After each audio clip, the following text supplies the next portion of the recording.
our idea of the Roman Empire really comes down to a couple moments. A large part of why Octavian such Augustus manages to establish the Roman Empire is everyone's just sick of this constant civil war, and he brings peace. That is his propaganda. I'm the one who ends the wars. The Romans admire the Greeks, culturally. Herodotus, the father of history, had a famous quote where he says, the Greeks received their gods from Homer and Hesiod. But when you have a text like the Iliad that everyone knows, that everyone pictures Zeus through Homer's text, this all-powerful sky god. You don't want to live like Zeus unless you're a sociopath.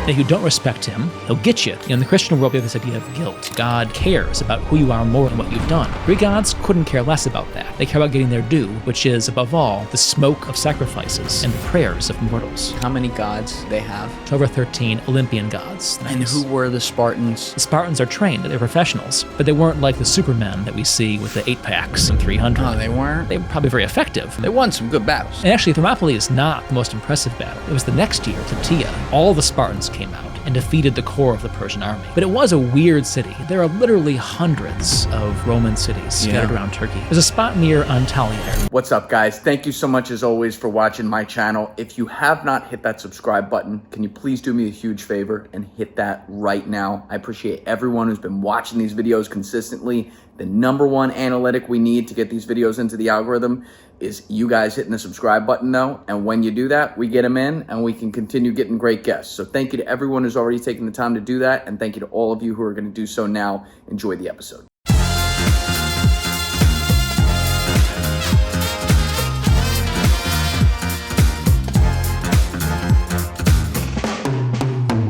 For no job. No job at the end. Yeah. It's... Ooh. All right, I think we're on air now. You were just saying 7 years in school after college to get the PhD. It is too long objectively. And again, there is no job at the end of that. You do all that work, come out, starry-eyed, like, hey, guys, hey, world, give me a job.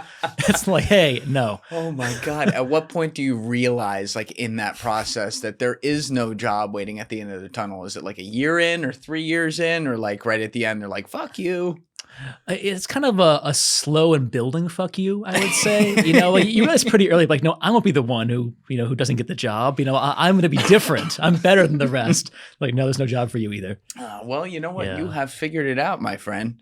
Because you went out, you write your own things, you create your own things, you give these amazing tours around the world too. It feels like every time I look up, you're posting about some tour. I'm pretty desperate to people, yeah. But It's great because you're all over. You do tours in Egypt, you do tours in Italy. I think I've seen you talk about, correct me if I'm wrong, like tours in Turkey maybe at some point. Yeah, several in Turkey. Right? Like it's absolutely awesome, and it's great to have you in here again since we did 2 last time. Yeah. Well, thanks so much for having me. I really appreciate it. Of course. So last time, that was episodes 251 and 252. You and I recorded those, I think, September 24, and then they came out around just before Thanksgiving 2024. But we did, we had a nice meandering conversation on all different things about the Roman Empire, but you are, to be clear, and the Roman Republic, the whole thing. But you are, to be clear, an expert on Rome, you're an expert on Greece, and by extension, so many other places that touch those places over these thousands of years that they were around. And so, as you know, my very first question today, seeing as we're sitting here in 2026, is going to be, what'd you think of Gladiator II? I was epically disappointed. So there's a bit of a backstory here. Please. I was on my honeymoon in Japan when the movie came out, and it came out in Japan a week before it came out in the U.S. I dragged my wife to a theater in Osaka to watch Gladiator II. I'm like, the first one is one of my favorite movies ever. This is going to be an epic experience. I want you to see this with me. This will be part of our love. We came away, and I was just kind of crushed, and she loved me a little bit less because, it's just a pale imitation of the first one, to be honest. It could have been really good. It's a great period of history, Caracalla and Gaeta. They could do a lot with the dynamics of those emperors and the Senate. They didn't. It was just a missed opportunity in all kinds of ways. Yeah, you hear what Russell Crowe said about it recently? No. Oh, I mean, Russell Crowe is not one to pull punches. No, he doesn't mince words. But he was basically like, they lost the morality, mate. They lost the whole morality. It's like, all right, so this guy was great, and now he was fucking another woman at the same time as his wife? Like, what the fuck?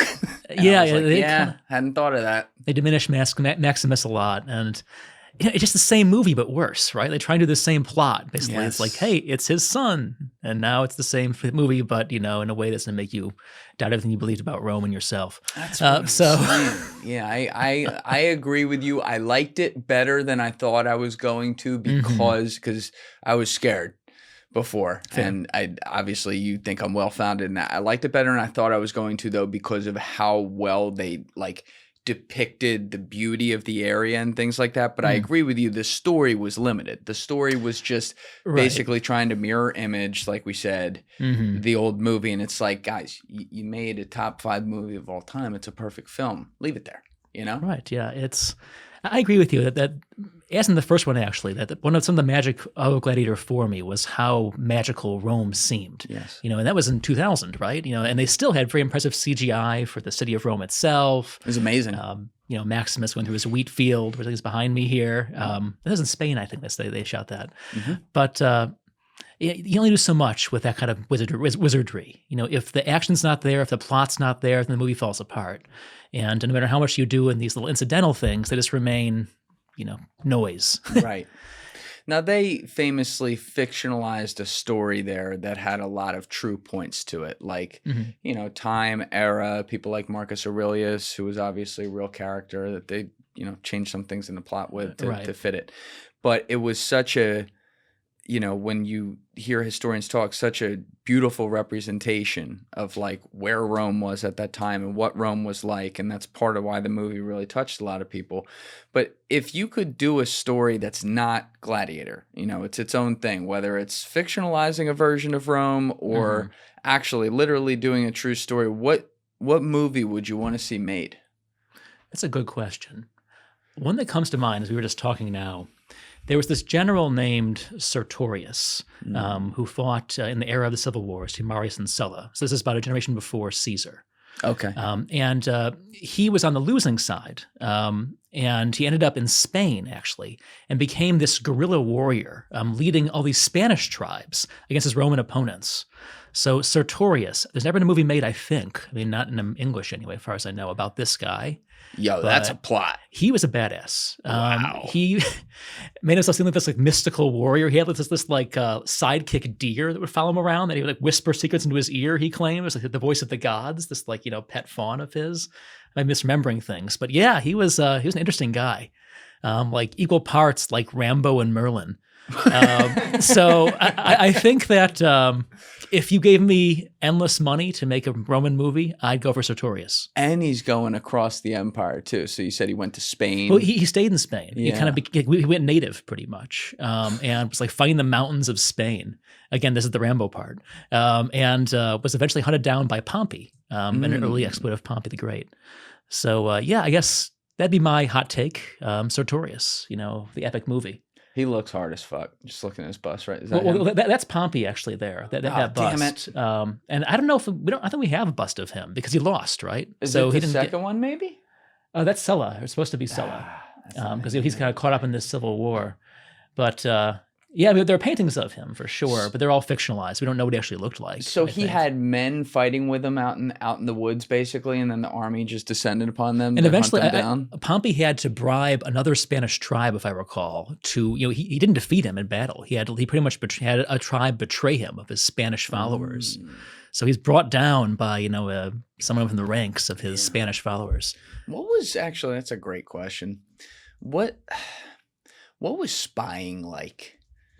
In Rome back then? You hear so many stories about even moving way ahead in the timeline, like in the American Revolution, spies are actually half the reason, if not the whole reason we ended up winning the war. It's a critical part. It's something that's been around forever. But how did a place, Rome, recruit people in random areas they wanted to go to that were hundreds of miles away at a time where you don't just get to these places easily and set your foundation?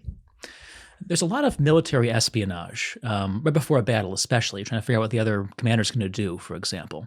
And Rome recruited very heavily from peoples all over their frontiers. So they had someone to speak the language almost always. Let's say you're fighting on the German frontier. You'd have people in your ranks who are auxiliaries. They're not Roman citizens, but they're fighting for you, right, who know German, all these dialects, and can masquerade as somebody fighting for the enemy quite easily.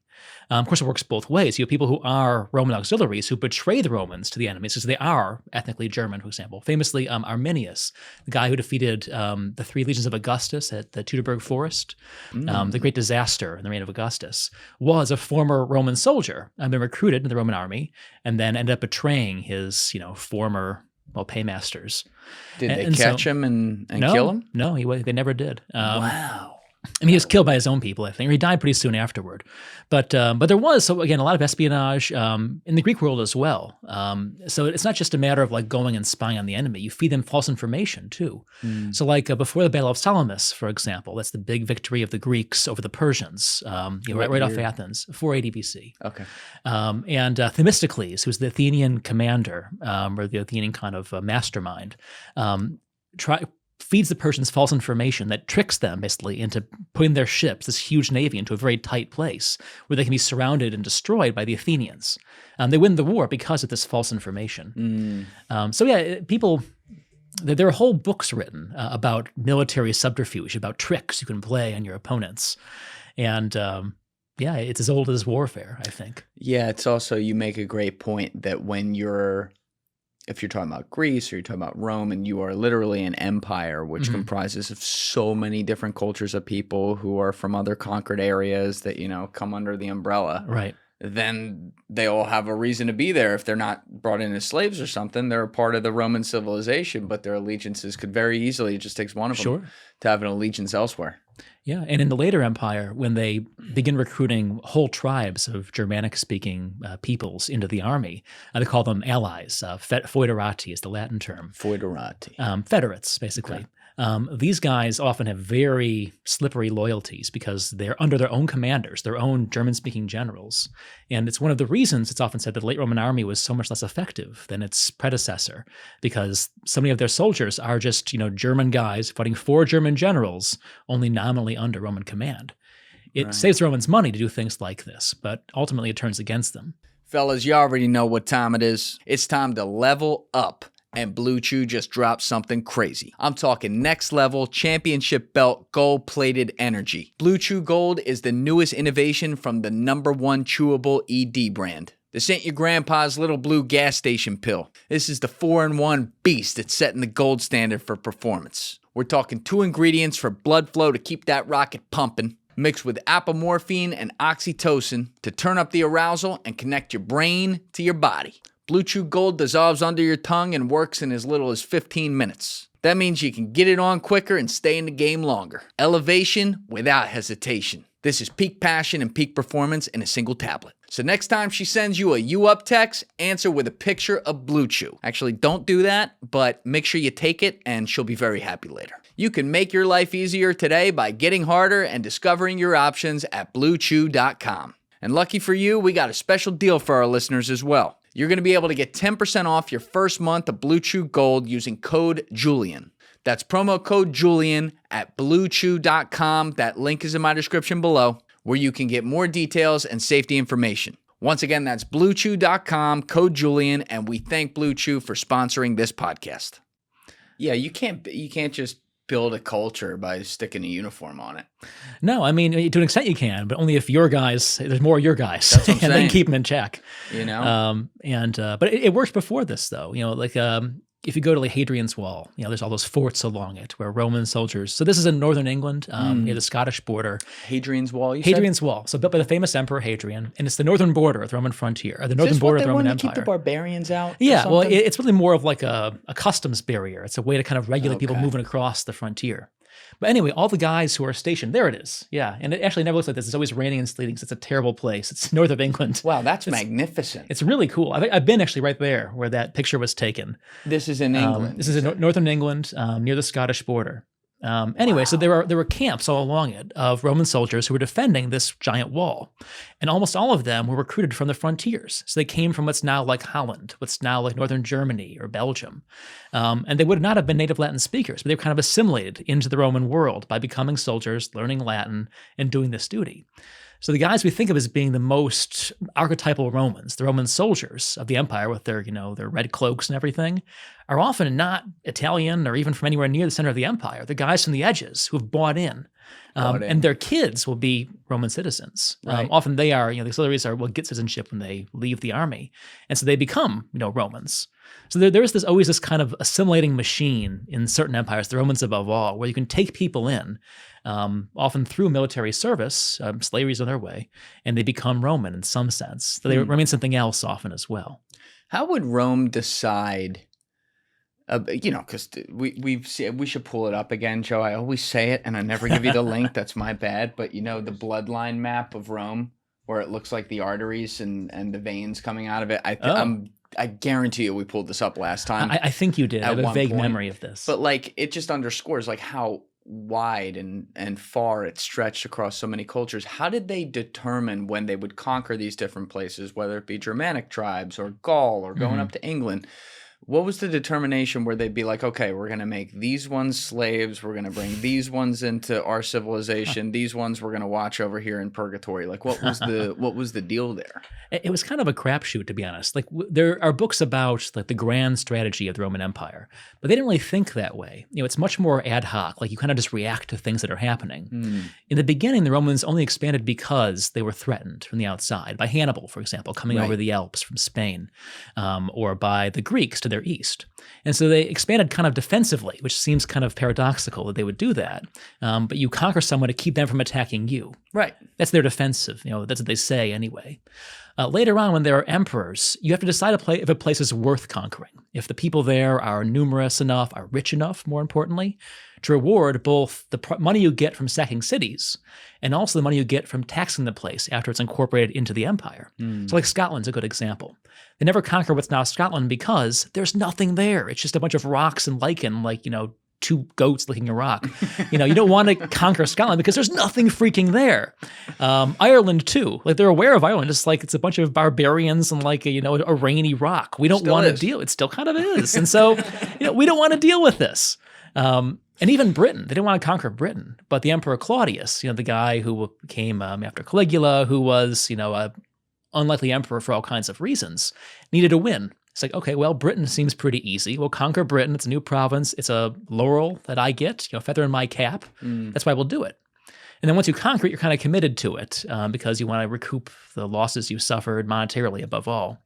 But Britain never makes the Romans money, probably. It costs more to garrison Britain than they get back from it, from their taxes and their mines there. Why did it cost so much? Just how because much troops are manpower they expensive. needed? Yeah. The Romans, almost no one has a standing army in the ancient world. The Romans are really unusual in paying what amounts to about 250,000 men to be under arms at all times. The Greeks, for example, all had just militias. They muster them up for a 1 year's campaign or for one summer's campaign, and they go back to their farms and their shops. They're done. They don't pay them all year round. But the Romans do. They have this standing army under the empire, and it's hugely expensive. It's probably more than half of the empire's budget, by 2/3, they think, every year. But actually, that's not surprising. Now that you say that, and considering how large it was. Right. So many guys, you got to give them grain. You got to give them wine. Yep. Getting wine to northern Britain, that's a whole headache in itself because they're licking the rocks and nothing else to do. Yeah. And so it's a massive logistical undertaking and hugely expensive, but they're kind of committed to it after Augustus because the legions are the emperor's ultimate safeguard, right? Yeah. Or they think that until the legions turn against them, which happens later on. But the empire needs them. They're useful. They're on the edges of the empire, and once they're there, you can't really quite get rid of them.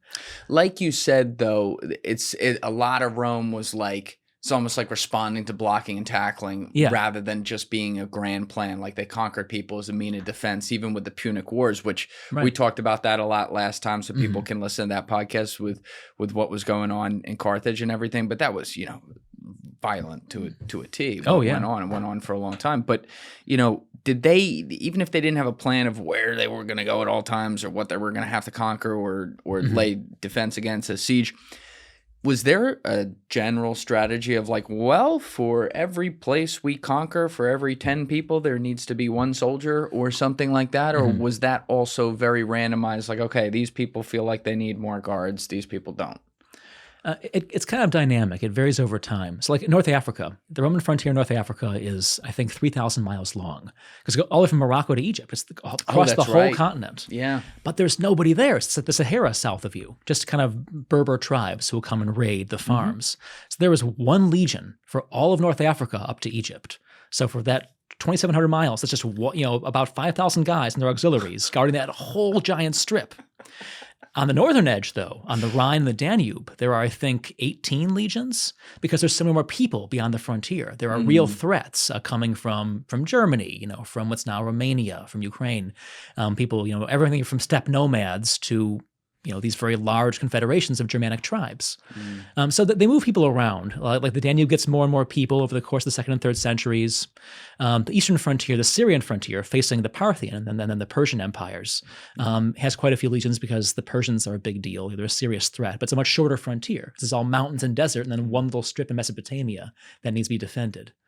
How far back does the original Persian Empire go? Like what years are we talking? The famous one, the one that the Greeks fought, Xerxes, Darius, those guys, that's the empires founded in the 6th century BC, in the 550s BC, and lasts till Alexander conquers it in the 330s BC. And then the Greeks ruled that whole area for about a century and a half. Then the Parthians, who have this kind of minor nomadic confederation, what's now northern Iran, show up, and they conquer the heartland of the old Persian Empire, what's now Iran, basically, Iran and Afghanistan. And they become the Romans' opponents in the east for about 250 years, and the Romans almost always beat them. And famously, Crassus gets his head lopped off. They win sometimes, but they don't really have the organization to defeat the Romans. It's kind of a loosely organized confederation. They're replaced in the 230s AD by the Sassanids. We just call them the New Persian Empire, or the Sassanid Persian Empire. How do you spell that? A bunch of S's. I think it's Sassinid, the Sassanid or Sasanian. Thief's a machine. Yeah, there it is, yeah. He is. And these guys lasted from the middle of the 3rd century to the Islamic conquest of the 7th century. And this map shows them at their greatest extent because they have this a huge plot of land. Well, they had this massive war. Only briefly was the empire that big. They had this war with the Byzantines in the 7th century. And they briefly conquered all of what's now Turkey, the Middle East, and Egypt. But that was just for a few years. Yeah, it looks like they got everything but like Saudi Arabia. You can see there's the darker orange in the middle of the map. That's their heartland, which is pretty much most of what's now Iraq, Iran, and Afghanistan. Do we have any idea, ballpark? I'm going to go back for a minute because the Sassanids are obviously way later and it's what it developed into. But, in the 3rd century BC, before the conquering, do we know how large approximately the civilization at that time was in Greece versus in Persia? Like the population? Yeah. I mean, ancient demography is a real mess. We have no hard numbers. We usually guess, or I've seen it written at least, that classical Greece, I think, had only 1 to 2 million people. I could be totally wrong on that. And maybe, again, we can joke and hit the board and tell me. But whereas the Persians had probably something like 20 to 30 million people. Wait, but they got conquered by the Greeks. Eventually, yes. What? Yeah. It's really, really astonishing. So I was more or less right. Okay, good. Of course you were right. Are you surprised at this point? Well, actually... You got more 7 years of PhD, you got a lot floating in there. The amount you don't learn in a PhD is really embarrassing, honestly. So I'm glad I got that more or less right. But anyway, it was a wild victory. The Greeks managed to defeat the Persians first in the Persian Wars, against Xerxes and Darius, and then later Alexander, of course, conquering the whole kit and caboodle. Yeah, it's a very impressive story. Now, you do a tour, I think, called Following the Footsteps of Alexander. That's right. There's still spots, that would be a lot of footsteps. Well, we don't do the whole thing, fortunately. I'd love to do it someday, if I could avoid getting shot by the Taliban or something. But we just do the first campaign season, pretty much. He crossed over into what's now Turkey, the Hellespont, and then kind of went down the west coast, the Aegean coast of Turkey, where all the resorts are now. There was all Greek cities that have been ruled by the Persians for quite a while. Conquered those cities and then went eastward across Turkey for his first big confrontation with Darius III near what's now the Turkish-Syrian border. What was Darius III's story? It's kind of a sad story because he's the guy who gets his teeth kicked in by Alexander, pretty much. He had just come to power a few years before, the Persian Empire is so big that it's always kind of falling to pieces. Egypt keeps rebelling. There are rebellions in Babylon as well, on the east, in India. And they've just gotten things under control again after many years of rebellions. And he's a new king. And then Alexander shows up out of nowhere and just can't lose. Defeats his generals in the west and what's now Turkey, crushes Darius in 2 battles at Issus and Gaugamela, and then that's the end. Darius flees from the battle and is killed by his own nobles. And he's the last Achaemenid. That's the line of Darius I, Achaemenid king of Persia. Wow. So tough way to go out. Tough way to go. I mean, he's remembered, but only as the guy who got his teeth kicked in by Alexander. And he might have been an effective emperor, effective king, but he's just facing one of the greatest armies and best generals in history. Even though he lost like that, he obviously it is Alexander the Great, but even though he lost that fast and that brutally, you think he would have been a great emperor or king? It's hard to say who would have beaten Alexander, honestly. Well, because it's a couple things that, without getting deep into this, that Greek infantry, hoplite infantry, has certain built-in advantages over the much lighter Persian infantry. In close order formation, hoplites, with their shields out front, their spears, are very tough, even if they're militia. And if they're professionals, the way that the Macedonians were, they had the Macedonian phalanx had these very long spears, the sarissas. They're about 20 feet long. 20 feet long? 20 feet. So it's this hedgehog. There are 5 or 6 of those spear points project out beyond the shield wall. So it's just mowing at you, this giant wall of spears. And the other guys behind you keep their shields up, their sarissas up high to deflect arrows and spears being thrown at you from beyond. Holy shit. Yeah, there it is. Yeah, they're pretty hardcore. And you can plant them into the ground. They have a spike at the bottom. You can see in the illustration. That's nice. So the idea is that, the Persians, whoever they're fighting, they'll kind of just grind to a halt against that giant wall of spears, while the cavalry flanks them and delivers the knockout blow. And the cavalry of the Macedonians, always led by Alexander himself, were very, very good. So it was a really, really good army led by a general who was just incredibly inventive, who would keep kind of reshuffling his troops to make the best advantage of them against much larger armies and a much larger empire. Did Alexander innovate those types of movements, or did he basically take what already existed and then just perfected it with his brilliant strategy? His father invented the phalanx. Philip II, yes. Yeah. That long spear, the sarissa, that was probably Philip who came up with that. Okay. Alexander kind of just perfected how to use it, I would say. And he got very good at using all kinds of regular forces, like in Afghanistan. It's hard to conquer Afghanistan, as we all know. He kind of found ways to, send people up mountain strongholds, defeat skirmishers and passes. He was just very, very inventive. He was the last one to do it, effectively. Yeah, there are other people who, sweep over Afghanistan. Like there are these nomads in the 2nd century BC. The Kushan Empire does it, but, who are those guys, right? Yeah. Alexander we gotta keep the narrative good. That's right, yeah. He does it with more style. That's more style. So I think he's just a very inventive user of what he inherits from his father.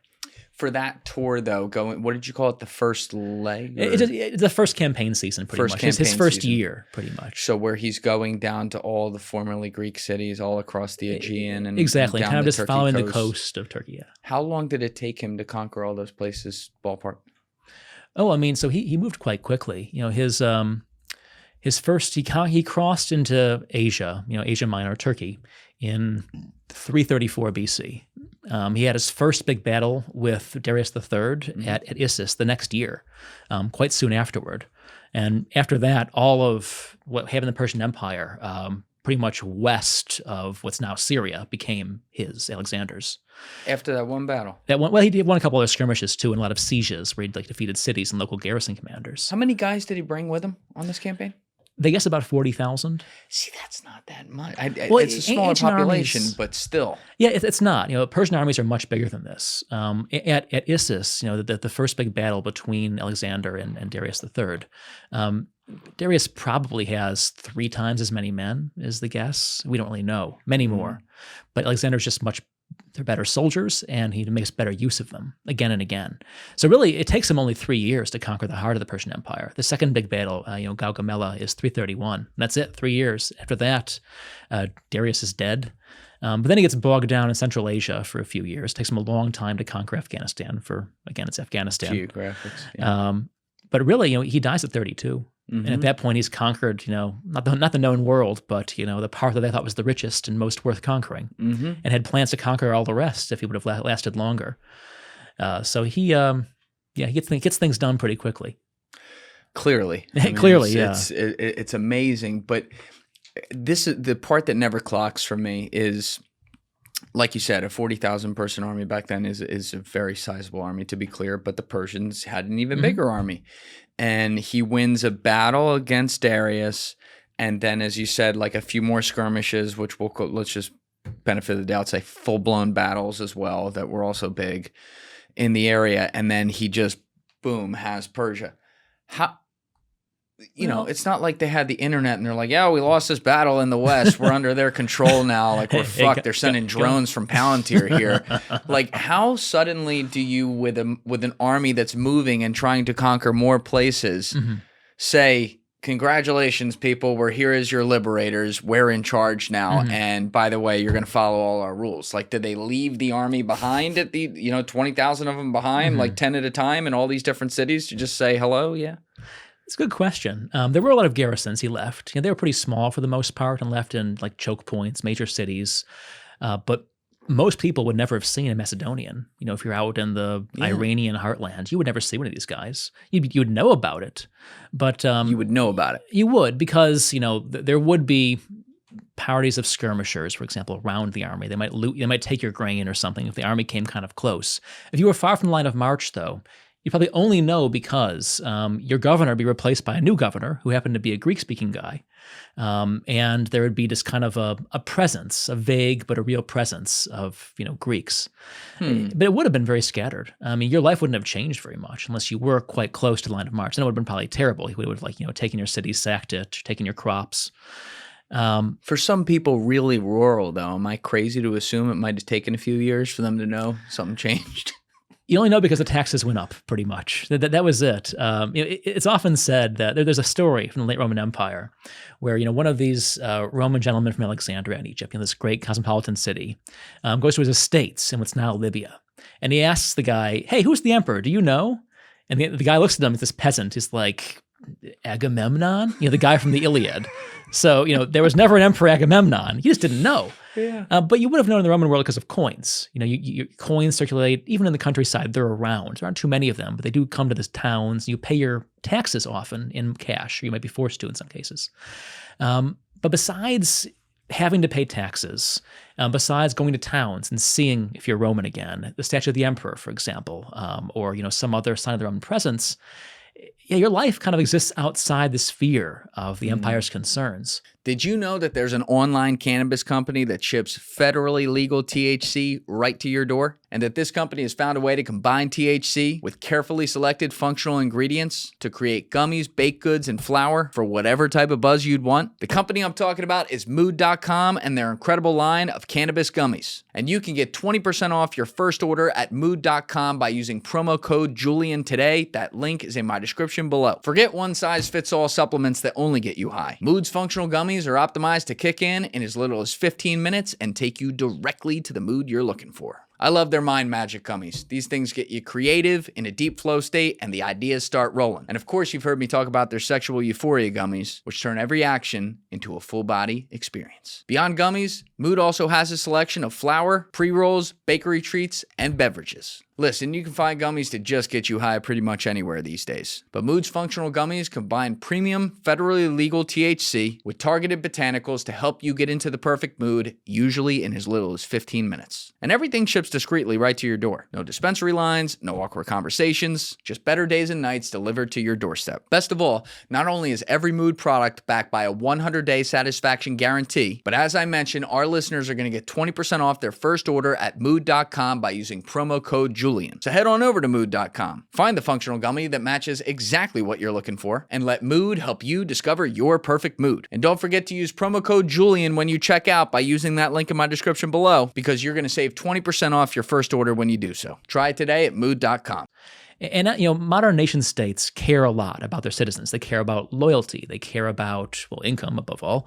They want to know what you're doing and what you're thinking. Ancient empires can't do that. They don't have the resources. And so they're much more limited. If you don't rebel against them and you pay your taxes, okay. They're cool. We're fine. And you can go through life paying taxes and not rebelling and have almost no interaction with the state, whether it's Alexander's empire or the ancient Rome. But in the case of Rome, where it lasts so long, where it's century after century, it just percolates downward. Maybe you come to a city and everyone's speaking Latin. It wouldn't happen all at once, but it's around. And if your kid's ambitious, or he joins the army, or he wants to make it big, get educated, I learn Latin too now. And so that you kind of get, it's not imposed from the top, assimilation, Romanization, as we would say. It's often people who say, I want to buy into this system because I get things through it I can't get from my, my rock farm in Scotland or whatever. And I think that's often underappreciated in studies of the Roman world, that we think of the Romans as being this great conquering power, and they were. But they're, I think, even more impressive as an assimilating power, a power that offered people, above all those who are rich and worth, reaching out to, that, hey, this is worth becoming a part of. You want to join our team. And that works for century after century. The empire falls when it stops working in a lot of ways, that it's no longer worth being the team to join. But Rome also got so big, and I keep getting stuck on like this Alexander thing because how fast he was moving and taking all of Persia. What'd you say? Persia had like 20 million people? That's a guess. Yeah. But either way, way larger than Greece at the time. Like, how do you suddenly, with your army of 40,000 people conquering that large swath of land, that's thousands of miles, I assume, put in a system of collecting taxes from everyone? You're outnumbered like crazy. And it's true. And it's true of every invading army, really. So what you do is you co-opt the people on top. You killed the emperor, you killed the king. Great. You've, if his barons are rebellious, you've killed them too. But you keep the guys on the ground, the local officials. You keep the governors in place. You just say, hey, you work for us now. And they're like, okay, that's better than death. So really, it comes down to there being not a whole lot of reshuffling often beyond the very top layer. So the administration still speaks, whatever language they're speaking, Aramaic probably. And they're still collecting the same taxes in many cases. But now the uppermost layer is Greek. There are colonies planted of veterans all over the Greek, the new empire. So there are these cities that are just Greek speakers, in the beginning especially, or mostly Greek speakers. There's a famous example of a place that's modern name is Ai-Hanum. It's on the border of Afghanistan and I think Uzbekistan, in the far north.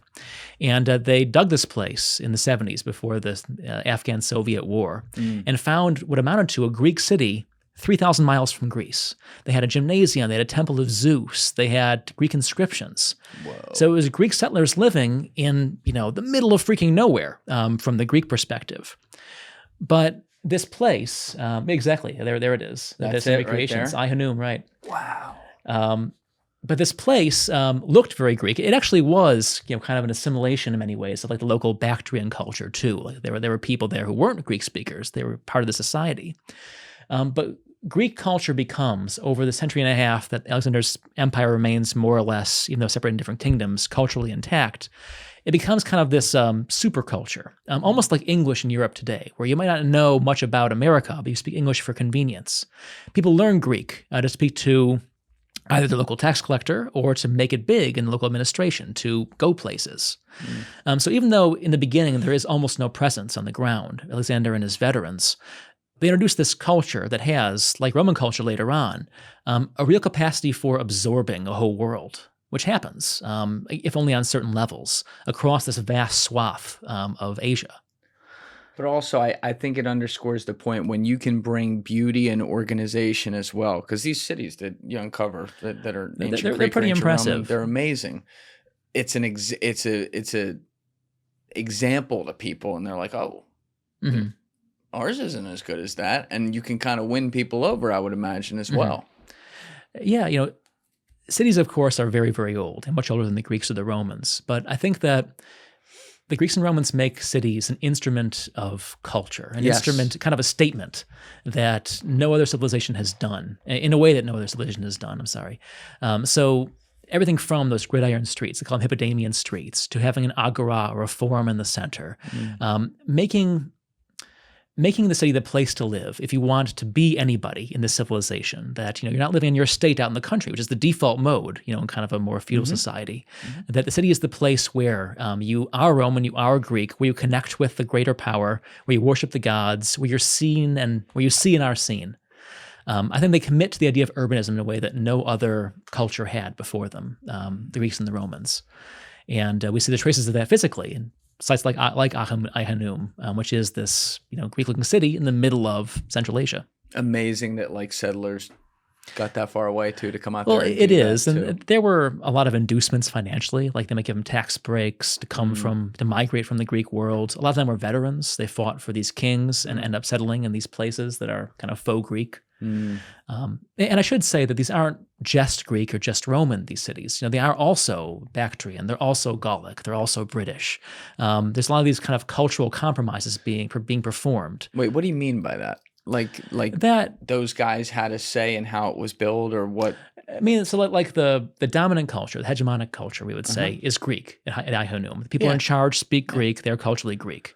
But probably half or more of the population is not culturally Greek. They're locals who have moved in. And they'll learn Greek to be able to maneuver around this new city, this new civilization. They'll make their compromises with this new ruling power. They aren't just going to become Greek. Both they and probably their children will have this dual identity, or maybe multiplex identity, where they're both Greek and something else. Yes. And that's true in the Roman world too. True in America for that matter, right? For immigrants' kids, where you have this parent culture that you want to hold on to for reasons that range from religion to sentimentality, whatever it might be. But also there's this master culture, this overriding hegemonic culture that you want to be a part of because it's convenient, because you get paid through that culture. You can rise up through that culture and become something greater than your local circumstances. Sure. So it's always a negotiation. And a lot of scholarship now in the classics is about this kind of negotiation, where it's not just the Romans or the Greeks or Alexander imposing a culture. It's kind of giving them a new alternative, a new menu that they can pull down from and incorporate into their own lives. So it's kind of interesting. Frontiers are really cool in both the Greek and Roman world because it's this kind of negotiation being played out all over the place. So they feel like it's still theirs, but the Greeks know they have their stamp on it, or the Romans know they have their stamp on it, if you will. Sure, right. They're not just one thing or the other. It's not like, well, I'm going to stop being Bactrian now. It's also like, well, I'm going to add this to what I do and what I believe. So it's a negotiation. In years like this, if we're looking at like 300 BC, maybe it would be different in cities than it would be in rural places, or maybe not, I'm not sure. But the local governors that the conquerors would bring under their thumb, who are then in charge of continuing to run the area, how did they collect tax? Did you come down to City Hall and they wrote you down on the ledger, or did they send soldiers to your door and say, here's what you owe today? Did everyone owe the same exact amount regardless of income? How did it work? Hey guys, if you haven't already subscribed, please hit that subscribe button. It's a huge, huge help. Thank you. It varied a lot by region. So in the Roman world, there was just a huge range of methods. Quite a few people paid their taxes in grain. It'd be a share of your crop. So you'd pay a tenth or a fifth of what you produced in wheat to the administration. You'd bring it, you'd thresh it yourself, and you'd bring that grain to the public granary. And you get a receipt from the city hall or whatever, and that was it. Other places you paid in coin. So you'd have to sell your crops. Everyone, 9/10 of the population is a farmer. They're agricultural in this period. So you sell your crops for cash in the city, and in the same city, you go to the tax collector and say, here is my share, have at it. There's often, it varies a lot, but typically they tax the amount of land you have with a scale for how productive it is. So if you have like rich agricultural land, that's taxed more than woodland would be, for example. There's also a head tax typically. So number of people you have in your household, that's also, a poll tax is part of it. And there's also a lot of little taxes, everything that from like glass to, sacrifices to having fancy clothes. They find lots of ways to squeeze money out of people. The absolute rates are not that high because the economy's not that rich. They don't have that much surplus to, squeeze. But in Egypt, there are some villages that pay dozens of taxes. And each one's very small, but it kind of adds up to being this pretty heavy tax burden. Sure. And people get desperate. They run to the desert. They need to get away from taxes sometimes. And they get executed if they're caught. Yeah, or dragged back to their farms and forced to produce more because dead Make men more don't wheat. right. Dead men don't pay taxes. That's right. That's right. But yeah, so it's amazing that they make systems work across thousands of miles, and it really is very localized. That each city is kind of a little cell. That it collects the taxes from its surrounding territory. That money or wheat, whatever flows in, often stays locally. Or is forwarded off to Rome or Alexandria, whatever it might be. The Romans actually outsource this. They have, they're called publicani. They're these entrepreneurs who are tax farmers. So they'll bid for the right to collect taxes for a given region for a given amount of time. Then they go out and make a profit. So they'll collect the tax and they'll collect additional tax. Oh my God. So they're not popular for all kinds of reasons. I was going to say, I'm surprised they're not tarred and feathered. And often they have an entourage of thugs who come with them. Yeah. And it's like, hey, pay up. And they'll have 4 guys, cracking their knuckles behind them.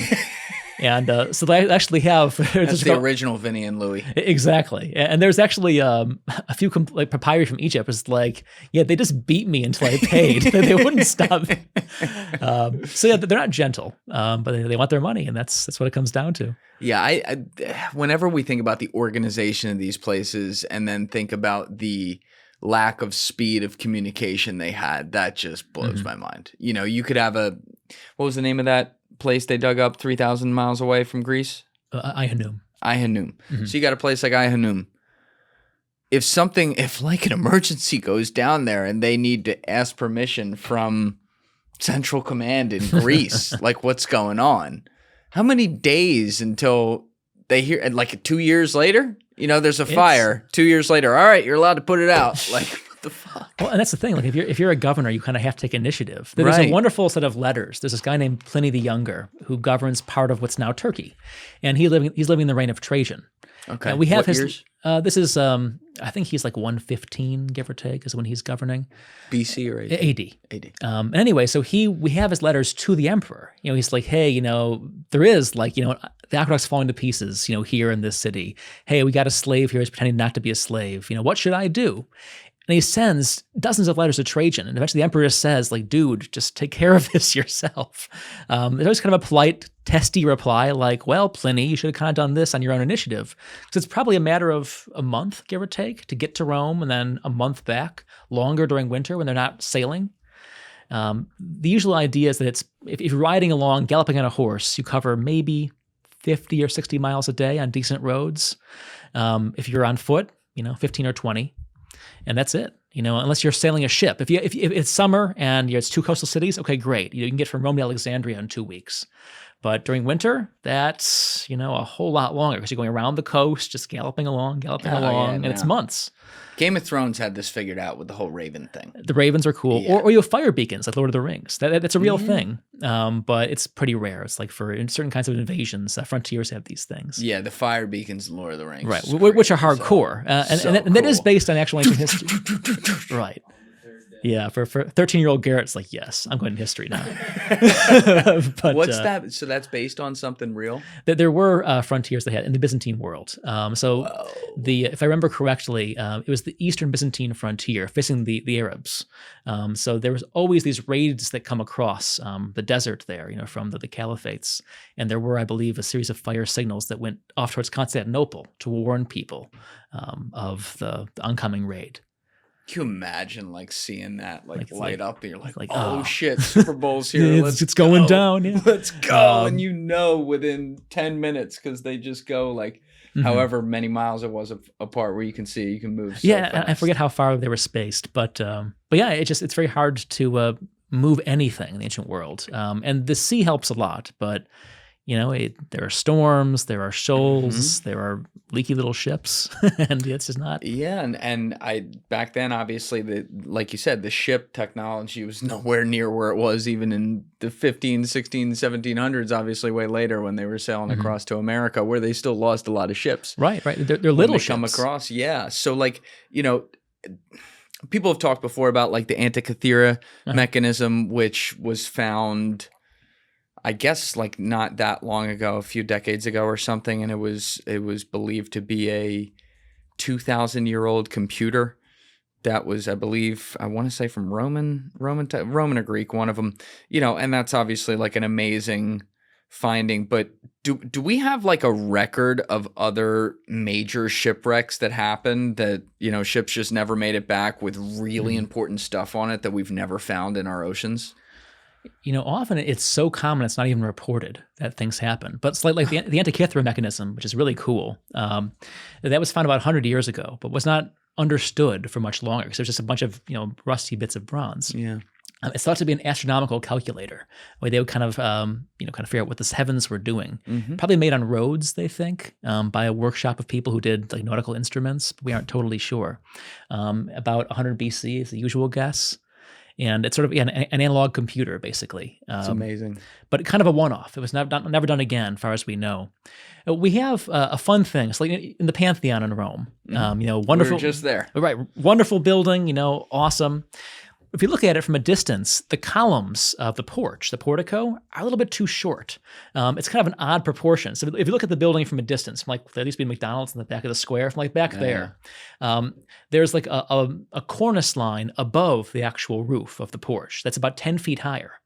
The thought is that there were originally taller columns that might have been lost at sea. Wait, a cornice line? It's like the ridge line of the roof. It's like a bit of decoration you would have along where the roof would come to the top. So if you pull up a picture of the Pantheon from the front, it's kind of hard to see unless you're way off.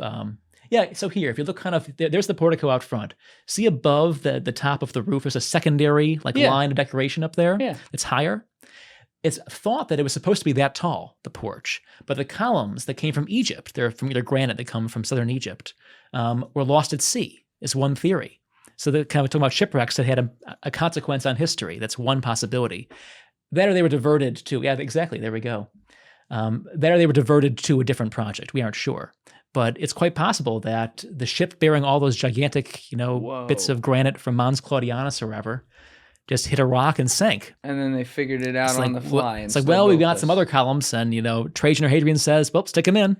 Yeah, Joe, because Joe and I went to Paris and Rome last month for 10 days. I hadn't been back to Rome since I lived there 11 years ago, so it was cool to be back. But obviously hadn't been in the Pantheon since then, but we went in to tour it. How many columns did we count? Like 27? Something like that around the... Yeah, I think it was something like that. It was like 26, 27, something like that.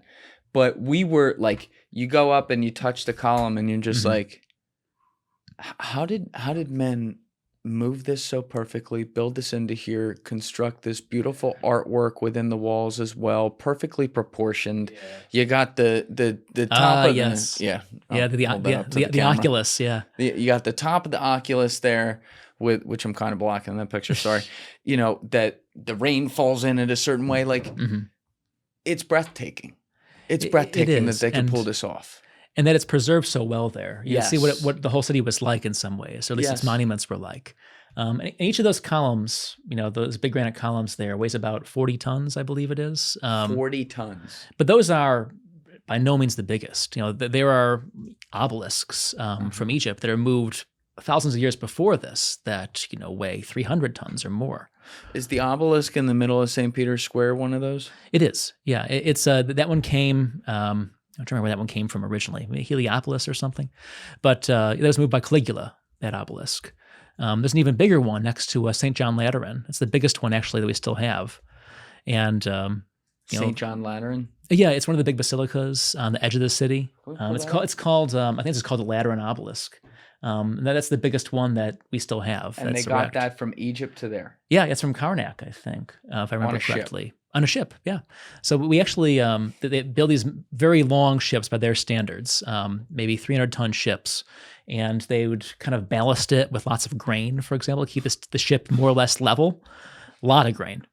And haul it across. And the hard part is actually not getting on the ship or getting it, off the ship. It's bringing it across Rome, this busy, megalopolis, with this giant shaft of granite. But, labor's not expensive in ancient Rome, so...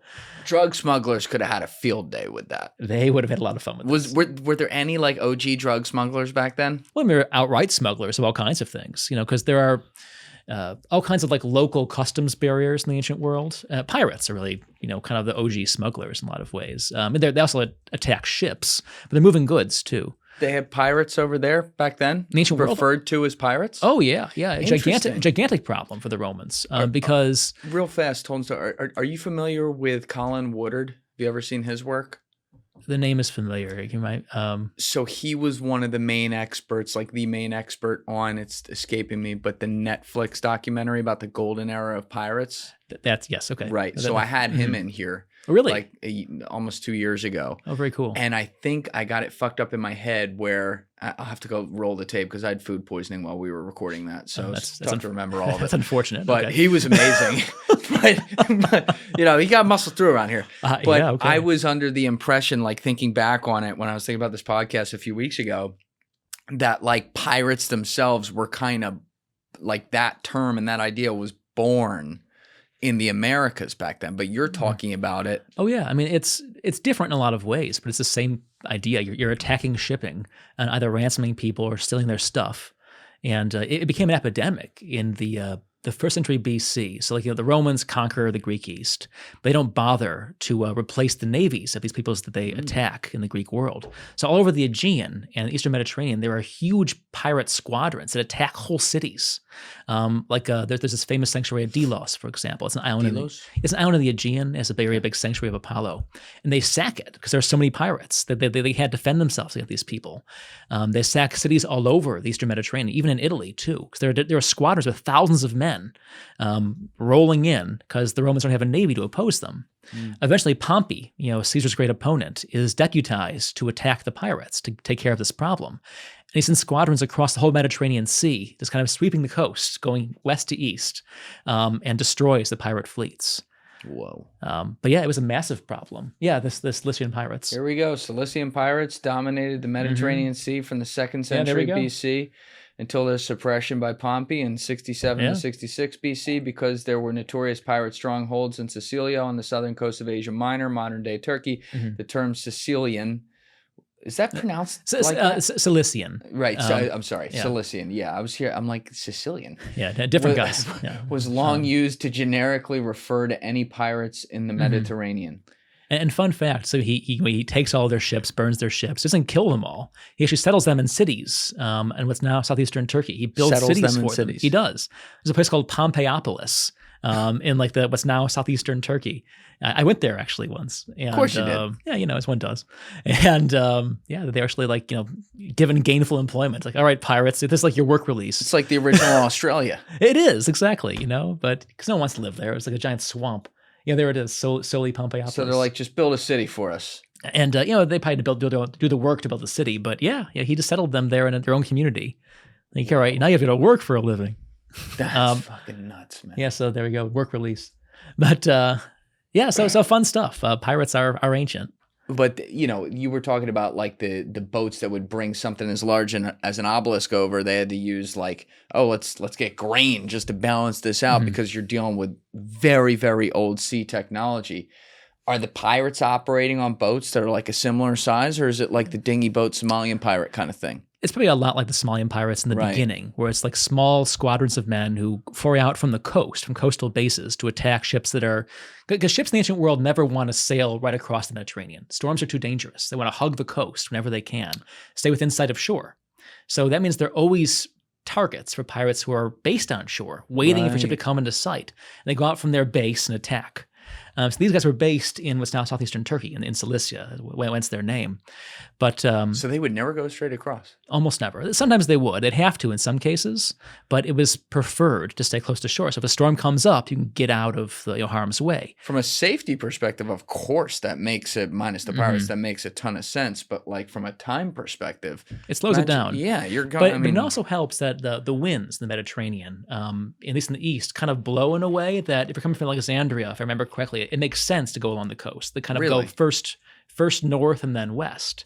So you kind of can hug the coast with the wind and then kind of follow the wind as it curls around the coast off towards Italy if you're coming from Egypt, for example. Interesting. Then you're fighting it on the way back. But so there are ways to use the wind patterns where it's not just a matter of safety, though it's mostly a matter of safety because their ships are so small and so crude. But we were talking about the obelisk ships, which are huge. Yes. The other giant ships are the grain barges. So they bring grain from Egypt. Egyptian grain feeds Rome. It comes from other places too. It comes from what's now Tunisia, for example, from Sicily. But yeah. You tell me the Egyptians invented pasta? Well, they contributed to the wonderful do mix that. Okay, yeah, We're going to delete that. They did not invent Don't pasta, worry no. about it. Okay. But anyway, yeah, hardcore no. But no, so there was tons of grain in Egypt. It was very, they have the Nile flood every year. Yeah. So it's reliably fertile. They have huge yields from their crops. And so they send massive amounts of grain to Italy, to Rome itself every year. And there's a fleet. There are these huge barges, the oil tankers of the ancient world, pretty much, with, dozens of ships and a giant fleet. You wouldn't attack that if you're a pirate. That's too many people. They'd have like outriders who would have defended ships. How many people we talking? Like hundreds? A single ship might have hundreds of people on it. Yeah, wow. These are really big ships. Oh, Joe's got it. there we go. Is this what you're looking for? Maybe that first one? That first image So show? it says here like St. Paul. St. Paul was on a grain barge coming from Egypt. Yeah. And I think there were hundreds of people on his ship. The other Josephus, I think, too, was involved in a shipwreck in a very large ship. There were hundreds of people. Josephus? Yeah, he's a Jewish author of the first century who wrote this famous work on Jewish antiquities and also on the Jewish War, the Roman Jewish War. And he was involved in a shipwreck, too, and has an account of it, if I remember right. I might totally be mixing up things here, but the Roman Jewish War... This is the one where they burned the temple. This is in the 70s. In Rome? No, so like in the ghettos? Well, I mean, there were synagogues in Rome too, but no, this is the war they fought against. This is the generation after Jesus. This is between 67 and 70 A.D. Okay, so this is down in the Holy Land. You're talking yes. about. So in Judea itself. We're not localized. Got No. So there was a revolt there, and this guy was one of the leaders, Josephus, but he survived the war. And he wrote an account of, including, I believe, a shipwreck, which I hopefully not misremembering. So he lived through a shipwreck. Lived through a shipwreck. Yeah. That's like kind of back then. That was like living through a plane crash. By no means a guarantee. Yeah, that was exactly. That's probably a good analogy. Can we see that first image, Joe, where it shows the inside? It's a cutaway. Well, some of the coolest ships we ever found from the ancient world. So there were Caligula, everyone's favorite deranged emperor. Yeah. Also an awful movie, by the way, in case you're ever tempted. But anyway, there's a movie called Caligula. Caligula. Oh yeah, it's the famous pornographic. So it was the guy who runs Hustler magazine. Essentially, was in charge of making this movie, basically, and it shows. I'm shocked Joe doesn't know. And that it's one of these movies that could have been really, really good. It's supposed to be like an X-rated look at the depravity and debauchery of ancient Rome, how power corrupts. It just became really, really bad porn. Really, really bad. Don't recommend. But anyway. Wow, yeah, 18% on Rotten Tomatoes is not great. A little bit too high, honestly. I think the 18% that voted 18% was jerking off the whole time, so that doesn't even count. Yeah, I mean, you wouldn't even feel good. Anyway, so it's one of these things where Caligula built these giant barges on Lake Nemi, kind of near Rome, like the suburbs of Rome. And these barges were enormous. They're pleasure they were yachts, pretty much. And they probably have pictures of these things. They found them. They're these giant ships. Is this what you're looking for? Exactly. And Mussolini decided he wanted to recover these ships. That everyone knew they had sunk after Caligula's reign. They were on the bottom of this lake. So he drains the whole lake to recover these two giant ships. And they drag them out. They're these huge barges. They had flowing hot water. They had like boilers on the ship. They had marble floors. It was really a palace under sail. Unfortunately, in World War II, so they haul these two ships out, they make a museum for them, and then it's burned down by the Germans after eight years after they take the ships out of the water. So the museum's still there. You can see it. It's not too far from Rome, but it's this big empty museum with the holes the ships used to be, and they feel like charred timbers that survived. Oh my God! So we don't. That's crazy. So we don't have many more, but there are pictures. That is one thing I was thinking about a ton in Paris, and I always thought about when I lived in Rome, and was thinking about it again when we were there. It's like these cities were ground zero of World War II when the Nazis were just burning everything in sight. And the fact that a lot of the history made it through that. Well, it was conscious. The Nazis didn't want to burn Rome or Florence because they knew that world opinion was so tied to cities like that. But even though they didn't care so much towards the end. When it was burning, that's what I'm saying. When they were going down, they didn't take it down with them as much as I would have thought. Well, there's a famous story that in Florence, and they were evacuating the German army. They were ordered to blow all the bridges over the Arno. But the German commander wouldn't blow the Ponte Vecchio, the old bridge with the buildings on it. You refuse as a matter of cultural principle. Thank you. So that's something, I'll give you that. But then in Rome, even like the Allies. So the Allies, were bombing the German positions in Italy, in the middle of the war, and they tried to bomb Rome, like the outskirts of Rome, like the train yards there. And like the first time they tried, they missed and destroyed an old church, like St. Lawrence, I think it was. So I was like, okay, let's stop doing this. Let's not bomb Rome.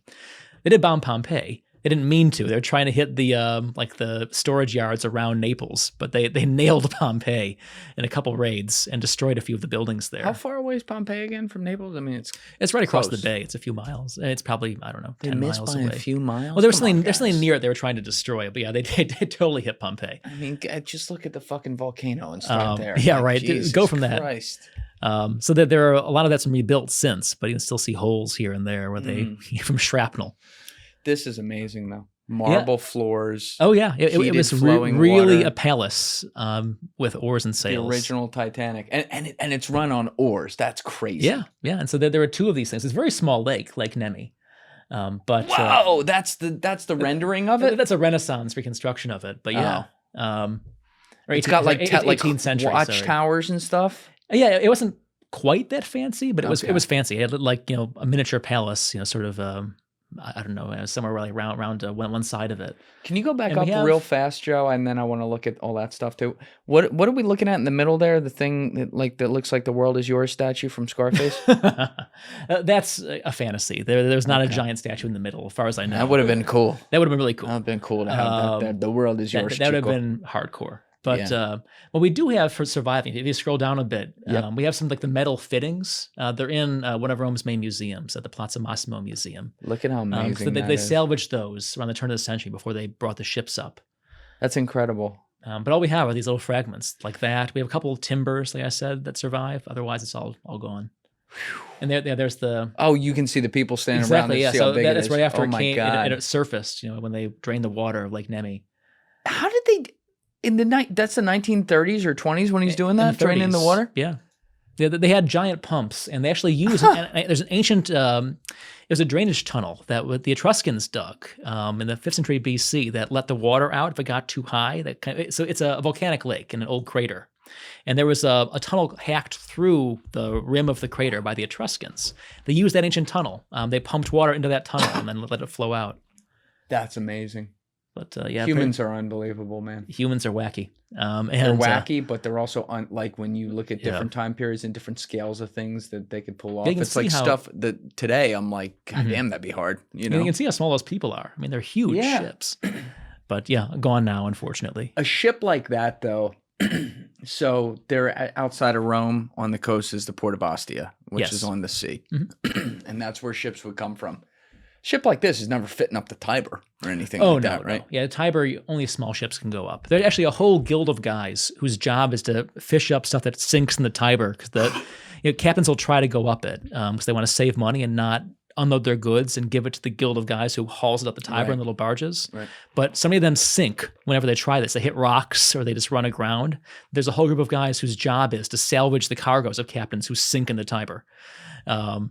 Yeah, pretty crazy. Original treasure hunters, right there. Exactly, right. Because there's so much traffic. Rome is 1 million people, and feeding that many people in an ancient economy means just a constant flow of imported food.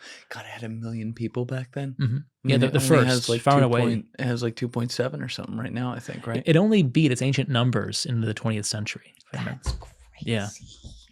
I mean, medieval Rome was tiny. Medieval Rome was 3% of what it was in the ancient world, but it started growing again, of course, after it became capital of Italy. Amazing. Yeah, pretty. Yeah, cool. it was just like, when we came around, I brag. I got to give Joe probably the most efficient tour of Rome in human history the first day there because he had never been. So we were staying right off Piazza Navona, which is where I had spent a lot of time when I lived there. My buddy Giovanni has a bar called La Botticella right there. Great spot. So we got coffee. Maybe like noon? Something like that, Joe? Yeah, we got coffee at noon there. I'm like, all right, let's go. So we walked out of the piazza, across the first bridge. I showed him Castel Sant'Angelo. We went down the strip straight for the Vatican, said, boom, there's your basic Vatican. We went through Prati, which is where I used to live. I took him to that neighborhood and then back down towards Piazza del Popolo to my old school. Went into Piazza del Popolo, grabbed lunch for an hour, went up to Villa Borghese, looked at where you can see like from the gardens the entire city, which is so cool. Also, there was a dude playing incredible music there. Soundtrack was amazing. He was crushing it. He was He was crushing He it. was playing some Sting for me, that guy. I like Yes. that. Really? Yes, it was good stuff. And so we're just like looking over Rome, and there's like Sting like right behind. It was great. And so then we went down and saw the Spanish Steps, Trevi Fountain, and I was like, "Fuck, man, we're right here. We can whip around the fucking government, Emmanuel Vittorio, to the Colosseum." So we did, and that was the cool part because I forgot how much that creeps up on you. You literally come right out of the city, and then boom, you're in the Forum. You're looking straight shot at the Colosseum. It was golden hour too, which was That's wonderful. pretty sick. Came back, we saw that, went around the entire Colosseum, and then came back up to the Pantheon and back to Piazza Navona. I was like, "There's Rome. You got it." That's how you do it. Right? Honestly, I'm a little envious. I do these 4-day tours in Rome. I just give them to you and be done in Yeah. be done Toldinstone in be the stopping at afternoon. every single spot, be like, "Let's go." Yeah, it's like, all right. Golden hour, guys. Golden hour. Also Sting. Yeah. No, it's even though I've been to Rome, quite a few times, I've been lucky. Every You time I go, studied there too, right? I did, yeah, for a semester when I was an undergraduate, and then I've come back, a number of times. But I find something new every time. There's just layers to Rome that no other city has, and that's the magic of it. They've done an amazing job over the years, the centuries, whatever you want to say, all of it, finding a way to build around the history or like on top of without being on top of it. In most cases, you can be in a regular post office or whatever, and right next door is like some crazy church from like 2,000 years ago or something. Yeah, I mean, it's always a compromise. So there's this new subway line going in. You probably saw the construction around the Vittorio Emanuele. Yeah. There's and it's taken them like 30 years. They were supposed to get done for the 2000 Jubilee because they keep finding stuff. There's just so much. And the trick is, okay, so how do we present the stuff we find as being part of the city's history, not just discard it or disregard it.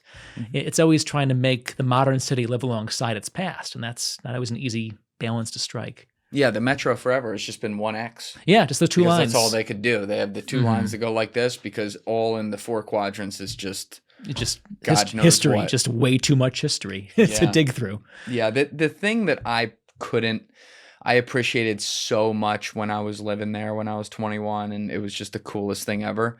But the thing I don't think I could truly grasp the gravity of like the power structure and symbolism on world culture at the time was the Vatican.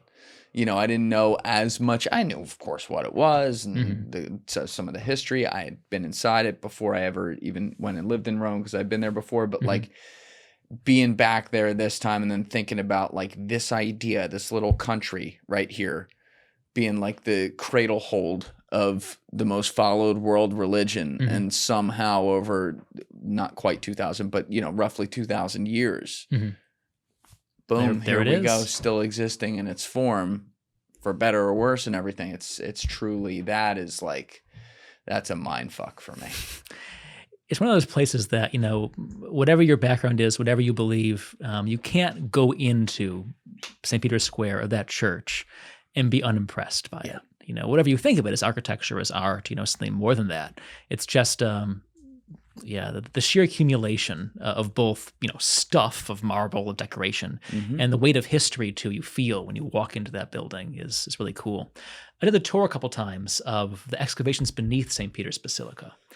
It's built on top of a cemetery, St. Peter's, because St. Peter the Apostle supposedly was executed right in that Upside place. down. There was, he was crucified upside down is the old tradition anyway. There was a circus there, a racing track built by Nero and Caligula. And there in the center, supposedly, he was executed and buried nearby. There was a cemetery right outside this circus. That was all covered over, was built over. The cemetery grew in late antiquity. And then Constantine, the first Christian emperor, wants to build a church on the place where St. Peter is buried. And he does this by pretty much burying the cemetery, by leveling the hill behind it, the Vatican Hill, and putting his altar right on top of Peter's tomb. And that's still there now. Yes. So if you go down the excavations, you see this street of Roman mausoleums that was buried and therefore preserved 18 centuries ago. And you kind of wind through these tombs to this monument, which is possibly, anyway, the marker of St. Peter's grave. That's where Il Camerlengo is going down in Angels and Demons, right? Oh, yeah, I guess. Right I down there. haven't seen that movie, but yeah, I'm pretty sure that's what they show. You haven't seen that movie? No, as a historian, you kind of, I don't hate myself quite enough, I guess, to watch it. I don't know. You gotta have fun. I should. I should indulge. But anyway, is that Tom Hanks? Is he there? Yes. Okay, Tom Hanks is good. He's pretty awesome. But anyway, so if you go there, you see this, this monument. You see the altars stacked on top of each other: Constantine's altar, the medieval altar, and the modern altar, all one on the other, in the same place. So even though the building is Renaissance, it's 16th century and 17th centuries, we see it now. The tradition is 2,000 years old. Really, it's the same spot. And that's kind of cool. I think in Rome, you have a sense of how tradition kind of builds on itself. It's, it really is a mountain on a molehill in that case. Yes, they had all their different eras, even after their eras were technically over. It just keeps going. Something like that still existed. It was still the cradle. And for my money, it's the most Roman modern building I've ever seen, St. Peter's Basilica. Because it's built to look like all of Rome's greatest hits. Yes. It's the dome of the Pantheon, plus the baths of Caracalla, plus the pilasters and arches of a temple. All of these things combined into one. And they were doing that consciously. They wanted to kind of create this, marriage of a church, that's sacred space, and all of the majesty of Roman architecture. It's a cool building. What was the decision process? I mean, we started talking about it earlier, just with like how it got there and everything. But what was the decision process with putting an Egyptian obelisk in the middle of St. Peter's Square? It had been in the circus of Nero and Caligula before that. It It had been right in the there. center. So the Romans often, in Rome anyway, would put on the spina, the central barrier of the circus. So the chariots race around this long central barrier. And they decorate this with all kinds of sculptures. The most hardcore thing you can do is haul an obelisk all the way from Egypt to decorate your circus. Yes. And Augustus did this for the Circus Maximus, and so Caligula did it for his circus by the Vatican. So that obelisk stood in the middle or near the circus for quite a long time. It never fell, actually. It never fell in an earthquake or anything. And was right next to the original St. Peter's Basilica. It was kind of the side of the building. It was moved in the 1580s, if I remember correctly. They moved it. They moved it. They took it down and then moved it with a whole bunch of men and horses and winches. It was a very delicate operation. It was Pope Sixtus V, if I remember right. And he was kind of a taskmaster. He said that if anyone talks and it's being raised and distracts the workers, execution right there. He didn't have to do it, but it was kind of a threat to make sure no one would, distract the worker and cause them to come crashing down. Priorities. Yeah. But it got up, and there it is. Actually, if you look at it, if you read the Latin on the sides, it's a formula of exorcism. Because they're trying to banish the demons of pagan superstition and rededicate the monument to the cross. And that's why they put cross on the top. There was originally just a bronze ball on top, and there was a legend that it was the ashes of Julius Caesar in that bronze ball. Would have been right there. Yeah, originally on top. It wasn't. It was just a random bronze from ball. My video when I was there. But that's a new. They put that up in the 16th century when they moved it. That's a new one, and so now they made it a Christian monument when of course it was originally this pagan thing.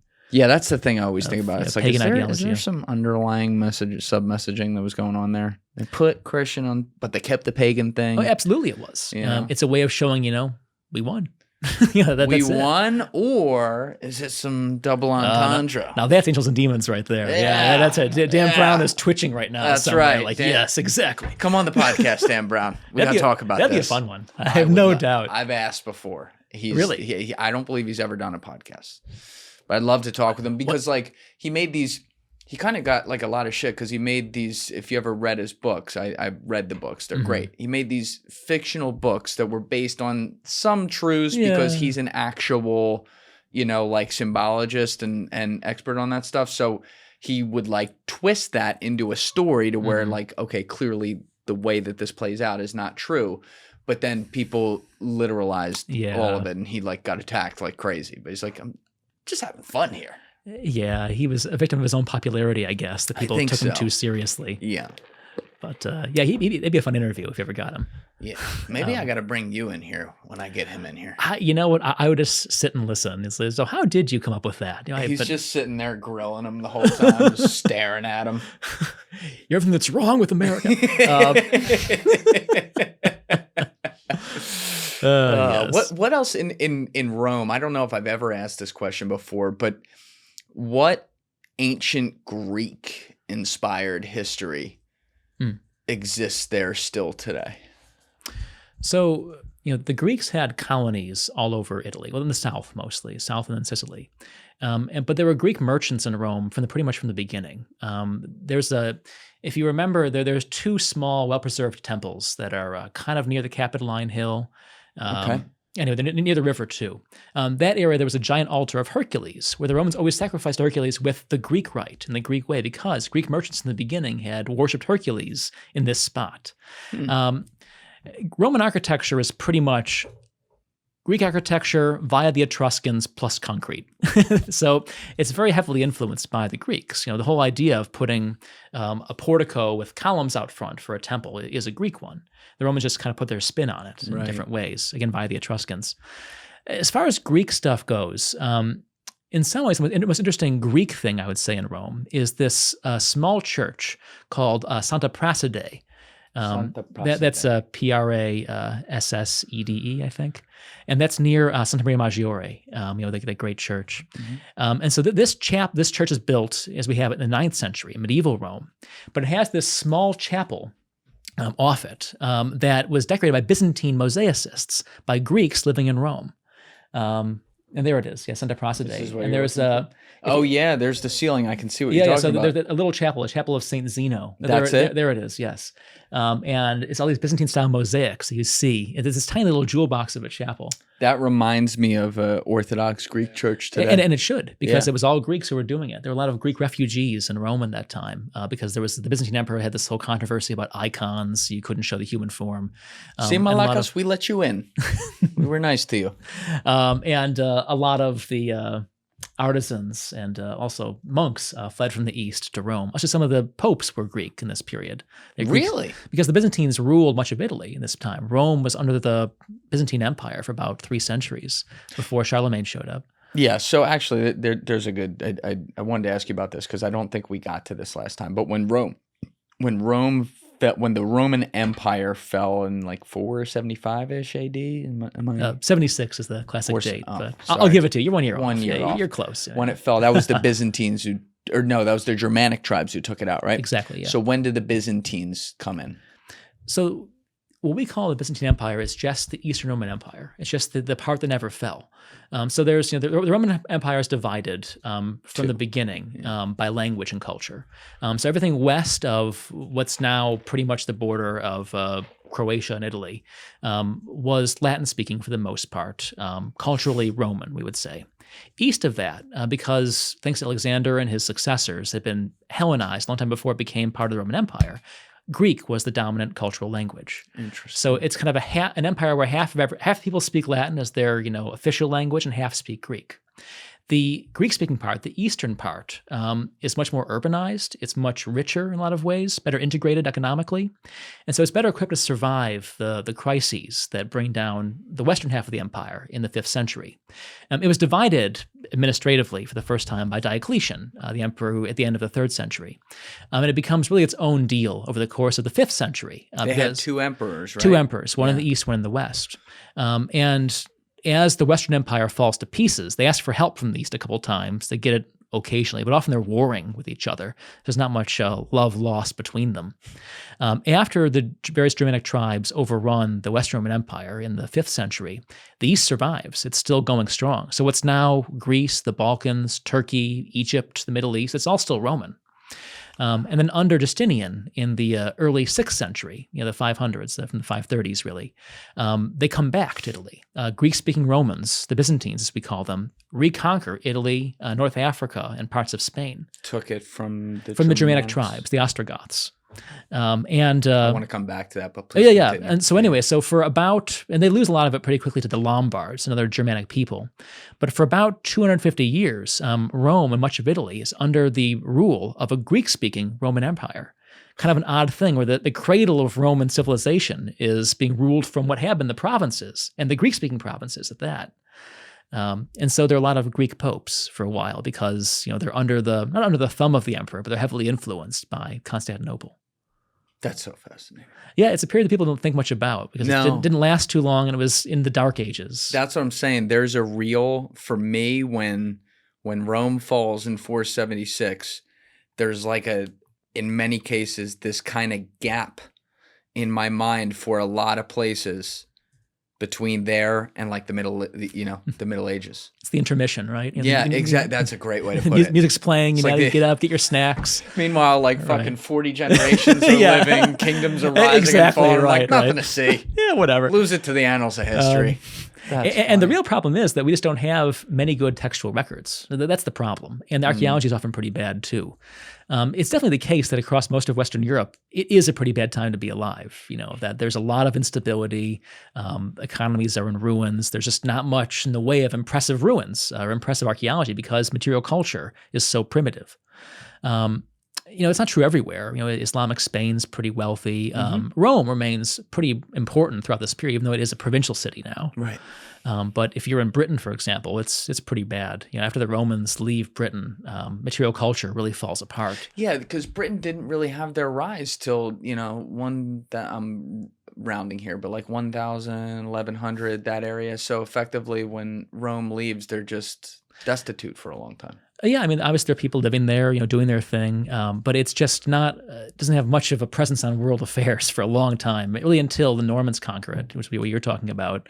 And there was a strong Saxon Where were the kingdom. Normans from again? Northern France. Okay. They're actually Vikings originally, right, who end up in northern France, get, you know, somewhat Frenchified, and then, you know, end up conquering England. No shit. Yeah. Normans get around, yeah. There's a video, Joe. I don't know if we can find it on YouTube. We probably can't put it on the screen for people, so we'll link it down below, but you and me should look at it here, and it doesn't need volume, Joe, but if it's like rendering the history of the British Empire 0 to 2000 or something, and I've not seen this. Oh, dude, it's so cool. It shows like a slow build, like you're walking through in first person, like I guess probably AI, but it's been out for a couple years. Like the evolution of Britain, something like that. I don't know if we can find it, but Yeah, do it at the break. But yeah, so there's like a, you know, if I remember watching that video, it kind of like, you know, there's like some huts for a while, and then the Romans leave and they build a few farms and stuff, and then suddenly like Middle Ages, like, and you just see all these like forts going up and castles. Exactly. Yes. Oh, Illusion of London. Yes. Yeah, this is it. This is the exact video. So it's, I guess this is like year 0. It's like a Roman soldier here or whatever. There's some dude in there. But yeah, the Romans, the Romans found London. You know, it's at their supply depot for the conquest of the southeast of Britain. Wait, they found it? But there were people living there. No, they established it, I mean. Right. In that sense. Right. Yeah, because, you know, there were settlements under the, you know, the Celts who lived there before. Is the Claudian invasion, is that what you're talking about? Yes, that is. That's this year. 43 is when it says there on the screen. People can't see it because we don't have copyright on this video. I just, you know, speared some British dude. But anyway, which is accurate. But anyway, right. So London, you know, they're on the Thames. It's a great supply depot. You can sail up the Thames estuary, you know, land supplies where London is established. Yes. And then there's roads that go across. They establish roads across the southeast of Britain. So it becomes their capital for that reason. That's the rise of London. It's just a good place geographically to control the southern part of the island from. Didn't Caesar make it there? He did twice. He made it to. Yeah, he didn't try to make it part of a province or anything. Right. But he made 2 long raids from Gaul and modern day France. Yeah. And kind of just, you know, his excuse was that there have been a lot of refugees from Gaul who've been fleeing to Britain and, you know, continuing their rebellion from there. Really, it was a PR thing. He wanted to say he was the first one to cross the ocean, the English Channel, to subdue a people. Oh, so now they're showing the walls of Britain. You can still see the walls of London now, actually. Yes. Yeah, these are the initial ones back in like the 200s when it was first built in the 3rd century. And actually, so they're showing now, I think, the Basilica Forum complex of Londinium. Wow. And you can still see, it's now, what is it, like a tapas bar or something. Tapas, the Spanish thing, not tapas. Oh, yeah. Anyway. It's cultured now. Cultured, yeah, exactly. That's right. If I remember it right, but you go down into the basement, you can still see a little bit of this building they're showing right now. Look, they had some porta potties too. Yeah, there we go, exactly. So that's the Basilica of London. It's supposed to be. And now it's falling to pieces. In the I video. love these videos, bro. Sometimes I sit there and watch these because there's a bunch of them, you know, that show evolutions of places. I'm like, God, this is so cool. Yeah, and yeah, so London's abandoned for 400 years. And that's what it's about to show you. It's totally empty for 400 This years. is it right here. And that's why the screen's now black. It's dark. So no one. It's just growing vines on the walls. There's no just one's no living one there. there. No, I mean it's showing a population here. I'm not sure why, but there were like settlements outside it. But there was like an Anglo-Saxon place called, I think, London Wick or something, Londonwick, right outside the city. But they didn't inhabit the walls again until Alfred the Great, the 9th century. Were the Romans at all concerned or put off by the idea that you had something that was an extremely cold climate, which is unlike a lot of places that they rule over, as they're drilling next door? Sorry about that, but Cool. you know, and it's across like a sea to get there, where they kind of put off like, all right, this might just be a little. Is this even worth it? I'm sure they didn't enjoy being stationed there. There's a great passage. So that there was a guy named Cassius Dio. He was a historian, and he was from what's now Western Turkey, from the heart of the empire, the Mediterranean, warm climate. And he was sent at one point to what's now Hungary on the Danube, to Budapest, pretty much. There was a big fort there. And so he just kind of complains about how terrible the weather is. It's like the river freezes over in winter and barbarians gallop across. It snows all the time. They didn't enjoy it. Right. But what's interesting is they didn't change either. So like you go to the Hadrian's Wall again, in the north of Britain, where it's always cold, cold, rainy, wet. And commanders' houses in all these forts are Italian villas. They have a big courtyard in the center. Like you were out sunbathing. No one is. It's raining, 24/7. But they were so committed to this certain idea of what a city, what a civilization was. They hung on to it, even when it was no longer climatically very appropriate. It's kind of interesting. Yeah, so they just didn't care. If it was good, it was good, and we were going to make it work. We figured out the way to do things, and you don't like that? Well, you can just freeze in your toga. You see it grow, by the way, we're in like the 1300s on this video up here. You see it just popping now. Yeah, London is making moves now. Yeah. They're about to get Black Death. But anyway. But anyway, they'll get over it. Yeah, look. See, I got some knights, jaunting around. Now we're getting all Tudorish. Thank you to, who's this? Let's give a shout out. Info Geek is doing these very cool I'm not a renderings. huge fan of most AI things, or even like the 3D animation stuff, but he obviously thought hard about how to do this. So yes, so kudos to this guy. Yeah, pretty detailed. Yeah, it's just like it's a little bit. It's and it has like, we're not playing it right now, but it has like a nice music background stuff too. Gets you in the mood. There we go. Yeah, so they get the right. Shout out to InfoGeek for getting it right. Right. So when you said Caesar went to London twice? To England twice. To England twice, so not necessarily London. No, so in 2 consecutive years, he raided the southeast. And there's some great stories. Like the first time his fleet runs aground, like right off the shore. There's this huge British army waiting for him with like war chariots and stuff galloping on the beach. And the legions are like, we don't really want to leap into this neck-deep water and attack this army on the beach. But then this like lunatic standard bearer is like, I'll take him on myself, guys. And just leaps off, and they all like, okay, fine. Now we have to follow this guy, and they all do it, and they win. They fight in the waves, and they drive the Britons back, and in like a month he defeats every chieftain in the southeast. Caesar. They were called chieftains back then. The guys who led the different war bands, the different small tribes, that's enough to declare victory over the Britons, and he goes back to Gaul. Because Britain is so distant from Rome, as you were saying. It's cold. I mentioned before, they don't make money from the place. They have tin, which is useful, I guess, but it's not really a rich province. Right. And so they were reluctant to conquer it for quite a long time. After Caesar's raids, they don't bother until Claudius, which is 80 years later. So they just let it go. Yeah, didn't bother with it And why did Claudius decide he needed a win. He wanted an easy victory. I figured he could beat up on the Britons for that. And he was right. He did win pretty quickly. Well, they forgot all their ancestors were dead. I guess, yeah. And they're not coming back. But then under Nero, there's the famous revolt of Queen Boudica, this queen of the Iceni. It's one of these tribes in the center of England, who almost drives the Romans out of Britain. Actually, they talk about evacuating Britain at that point. It's like, is it worth holding out against these barbarian maniacs? But then they win a couple more battles and hang on for another 4 centuries. And how long again, when Caesar was doing that, how long was that before he declared himself emperor? When he was up in England? This was in the late 50s BC, so it would have been only a few years later that he started his war with Pompey, the civil wars. And then, that led to him becoming dictator of Rome. Right. And then there's a period for because we can end up marrying this. I have the ancient Greece in the back of my head, and where they got swallowed up, which was before this, to be clear. Yes. But Caesar, after he takes control, before he's killed, ends up, dating Cleopatra, if you will. Yes. And has a kid. Yeah. And so after he's killed in 45, there's, I believe, like a maybe 17-year civil war or something like that before Octavian declares himself emperor. Is that right? Did I mess that up? Pretty much, yeah. I mean, it really, from when he dies until the Battle of Actium, 31 BC, is almost constant conflict of some sort. I mean, there's kind of a cold war between Antony and Octavian for a while, but yeah, it's very unstable, and it's really a large part of why Octavian, such Augustus, manages to establish the Roman Empire is everyone's just sick of this constant battle, this constant civil war, right? And he brings peace, and that is his propaganda. I'm the one who ends the wars, and also claims to restore the republic, which he doesn't do, but whatever. It is peace. Right, you can't argue with peace. Partial credit. Partial credit, exactly. It's the effort that matters. Right, yeah. But during this time, before Caesar dies, he has a kid with Cleopatra. Yes. And then Cleopatra ends up getting with Mark Antony and has a bunch of his kids as well. Yep.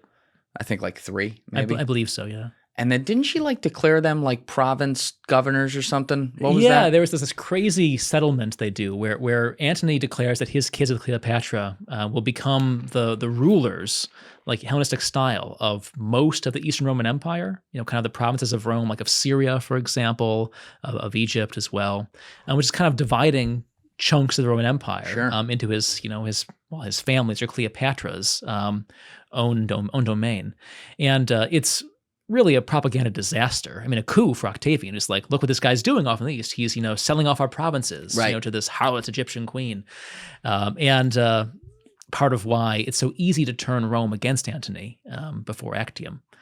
But yeah, it's an interesting sequence of events. It's hard to imagine what would have happened if Antony had won at Actium. Yeah. If Octavian dies, for example, would we just have a new republic? Would we have a kind of giant Hellenistic kingdom with Egypt at the center of it? Quite possible.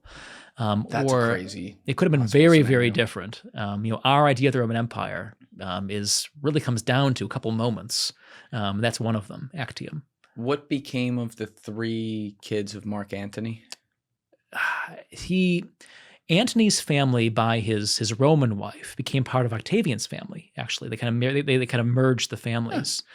I believe all of his Egyptian kids were killed because they were too dangerous. Right. Caesar's kid was also murdered. That's what I'm saying. He was executed on Octavian's orders. I think because he's a rival. 17. Right, because here's someone who's Caesar's son. Octavian, of course, is only his great nephew. Who has a better claim to be Caesar's heir than Octavian himself. He has to die. The kid never had a shot. That's so primitive back then. They're like, off with the child's head. Yeah. His blood is thicker than mine. Kill him. His balls just dropped, and he's like, "Wait a minute." We can't have any of that. Like, sorry, you're his kid, so you gotta go. Yeah. That's so tragic, man. Yeah, it's a very old story. The things men do for power over that's the story. Human history.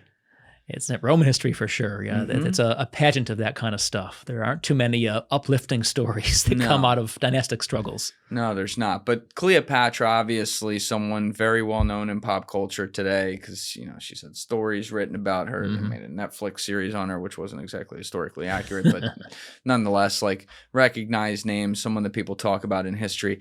But one of the unique aspects of her is that she was effectively the last of the Hellenistic period line for ancient Greece, right? So what was the setup? We know that Egypt, and we'll talk about this later probably, Egypt ended up coming under the control of the Roman Empire throughout all this time period where Rome effectively, by the way, I think had Egypt for 700 years or something. Yeah, that's right. That's way longer than they had Britain or anything. So it's just wild to think about the cradle of civilization being so impacted today by Rome.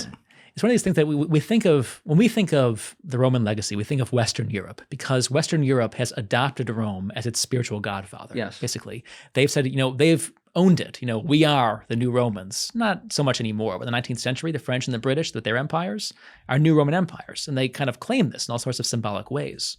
Whereas in the eastern part of the empire, which became Muslim, which had a very different political trajectory. it's not as important, or it's transmuted into something very different. It's not the same kind of political legacy that you have in Western Europe.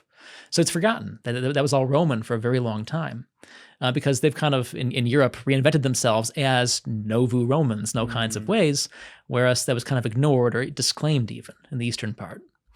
But anyway, so like your question about how this came to be, Egypt as a Greek kingdom. So Alexander conquers, of course, the whole Near East, in this massive campaign against the Persians. And after he dies at the age of 32, his generals have a long series, a 40-year series of civil wars to determine who gets what. 40 years? 40 years. It's not continuous war, but it's more than a generation. Wow. And one of the big winners in the beginning is Ptolemy, one of Alexander's generals, one of his companions. Yeah, I was going to say, isn't that the guy who was like, or am I wrong? Is that a different guy? Oh, you're thinking about Hephaestion, maybe? He was his special friend. Anyway, so Ptolemy seizes Egypt very early on, and also hijacks Alexander's body, actually. It's in a crystal sarcophagus in Alexandria, the rest of antiquity. That's right. Yeah, which is pretty cool. Yeah. Anyway, he gets Egypt. This guy named Seleucus gets what's now Iraq, Iran, and the eastern provinces. There's a series of small kingdoms in Asia Minor and Turkey. And then the Antigonids get Macedonia. So the three big dynasties of the Hellenistic kingdoms are the Antigonids in Macedonia, the Seleucids in the Near East, and the Ptolemies in Egypt. Got it. And then eventually this place, Pergamon, this Hellenistic kingdom in Western Turkey, emerges as kind of a fourth player. And so for about 150 years, that's pretty stable, actually, through the end of the 3rd century BC, I would say. These three kingdoms remain vibrant, pretty impressive, and they fight each other on their borders. The Seleucids and the Egyptians, for example, have a long war over Palestine and Syria. But who doesn't fight those places, Jesus right? Christ, Yeah, it just never happens. Ends. Yeah. But they remain pretty much in the same places for all that time. Then Rome shows up around 200 BC, and they sequentially destroy all these kingdoms. They defeat the Macedonians first, the Antigonids, in 2 catastrophic wars. How'd they do? Like, how'd that go down?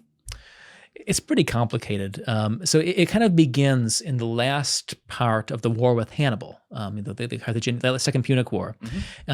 Philip V of Macedon, the Antigonid king of Macedon, so he's the successor of the guy who seized power after Alexander's death. He got involved in a dispute with the Romans pretty much, and didn't think the Romans would actually invade his kingdom. Well, he thought wrong, and they did. And he loses catastrophically at the first big clash of phalanx. That was the guys with the long spears, remember? And the legions at the Battle of Scephalae in 197 BC. And this is an epical clash in all kinds of ways. There's a famous story that a legionnaire says he would never saw anything as terrifying as a phalanx charging at him, because all those spear tips, it would be terrifying. Yeah, no thanks. But the legions are much more flexible than a phalanx. They're this manifold formation, like a checkerboard formation. They can adapt to all kinds of maneuvers. They can kind of wrap around a phalanx and destroy it. And they do this at Scephalae. Philip V is kind of reduced to a second-tier power after this. Only a decade later, the Seleucid king, Antiochus III, who had been a very impressive ruler, who had kind of reimposed order over a very large kingdom, is also crushed by the Romans, and his kingdom is weakened as a consequence. So the Romans don't try to conquer Greece, let alone anything east of that at this time, but by defeating these kings again and again, they kind of destroy the system. They destroy the royal armies, they lessen the prestige of the kings, they kind of just wreck up the place, the system. The Egyptians are far enough away from Rome, they don't fight the Romans directly at this time, but they become dependent on the Romans because they're broke, the kings. They are spendthrifts, and they become dependent on Roman bankers for their income. So Roman bankers. Yeah, Roman bankers give loans to the Ptolemaic kings later on. So they actually they hold their debt and stuff. The original loan sharks. They are loan sharks, and your kingdom's the forfeit in this case. It's just one guy tries to give up his kingdom as brand. On brand, very much so. But anyway, so within 100 years, pretty much, the Romans destabilized the whole Hellenistic system. All of these kingdoms that had been fighting each other and ignoring Rome fall under Roman sway. So it's another example of what you're talking about, like kind of conquer by accident as a means It was of like in the beginning attack. Yeah. In a way, the turning point came with Pompey again, Pompey the Great, because in the course of a war against Mithridates, he ruled a kingdom called Pontus, now northeastern Turkey. He ends up conquering the whole Near East pretty much because it's become so destabilized. He kind of feels like he has to conquer it to just end all these petty wars between these now very vestigial kingdoms. So yeah, the Romans, they had a real imperialist drive. They wanted to conquer territory, but not because they wanted to conquer for conquering's sake. They wanted the glory that came with conquest. If you're a Roman consul, you have the armies for a year, your great goal is to get a triumph back in Rome. Yes. And that means a good old-fashioned war. That means conquering somebody, killing enough enemy troops to justify triumph. And so in a lot of ways, the Roman Empire is almost an incidental result of the Roman drive to kind of compete. Yeah, here we go. This is the whole thing. This drive to compete for power and prestige back at home.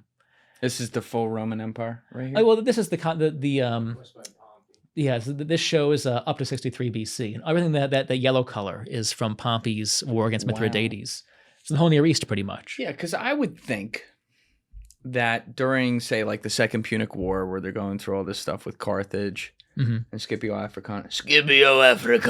Yes. Always gotta say it Yes, like he said that. in that voice, yes. Yeah, no, that guy's got bars from Gladiator. Yeah. But the eyebrows, right? oh, the eyebrows Yeah, are great. He's epic, just yes. and he's just like a Karen too. Like Yes. when what's his face goes to talk to him before, he's like, "Your men will die. Fuck off." Goes up there just drunk and belts it to the whole Coliseum. Love that. That's how you do it. But so I would think that during a war like that, you simultaneously, as this burgeoning, growing, world-dominating empire that's becoming, Rome, you're like, well, who are the Lakers to my Celtics or whatever? Obviously, it's ancient Greece right there, which is this idea that's spread. But it doesn't seem like that's how they looked at it. They just started with these clashes and then, just continued conquering after that. But they didn't, and it's a victory back home, but it doesn't seem like they brought, the head of the statue of Aristotle and like paraded it in the middle of Rome saying the Greeks have fallen. No, and there's a couple reasons for that. So you're right. It's both a push and a pull when it comes to conquest.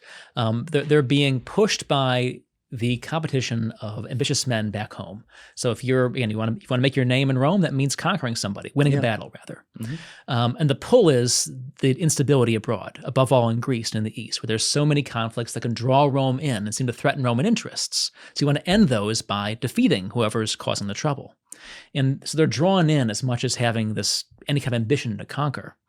And Greece is not a threat to Rome, really. I mean, the Macedonians are in the sense that Philip V is a powerful kingdom and can cause the tribes north of his kingdom to imperil Roman interests in northern Italy, for example. Right. And also pirates in the Adriatic. But Greece itself is kind of a protectorate almost of the Macedonians. There are all these city-states and leagues. So Athens is still a small city-state. There's the Achaean League, the Arcadian League, and they're regional powers. They aren't important. They can't threaten Rome of themselves, but they can cause trouble, and they can appeal to Rome for help against the Macedonians.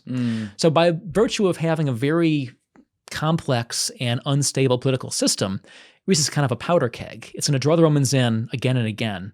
They don't want to conquer Greece for its own sake, but they feel like they have to at a certain point, at least subdue its important players to keep their own interests from being endangered. The Romans admire the Greeks culturally. They kind of have an inferiority complex about their own culture for a very long time. The first Roman literature is written in Greek because that's the language of culture. That's what you do. And when they do begin writing their own literature, like the Aeneid famously, it's really copies. The Aeneid is the great Latin epic by Virgil. It's written in the time of Augustus. It celebrates this guy Aeneas, a Trojan, who flees his burning city and brings his Trojans to Italy, where they merge with the local people and found Rome, or found the people who become the first kings of Rome. And so it's a way of connecting Rome to the Greek world in a lot of interesting ways. But also it's based on the Iliad and the Odyssey. It's meant to be a Latin version that combines the Iliad and the Odyssey into a grand new epic that celebrates both Rome's replacement of Greece as the arbiter of the world, and also the reign of Augustus, under whom it's written. Did they try to market that as truth, or did they admit it was fiction? It's always hard to say because it's the world of myth, right? And the Greeks and Romans, if you're educated, don't take the myths seriously. They're allegories, they're things that show how the gods operate, but they are themselves true to the letter of the word. Kind of how scripture's taken by many Christians today, for example. They're important for cultural reasons, the myths, but they aren't literally true. We don't know if everyone thinks this. Probably people who aren't of the elite might take them more literally.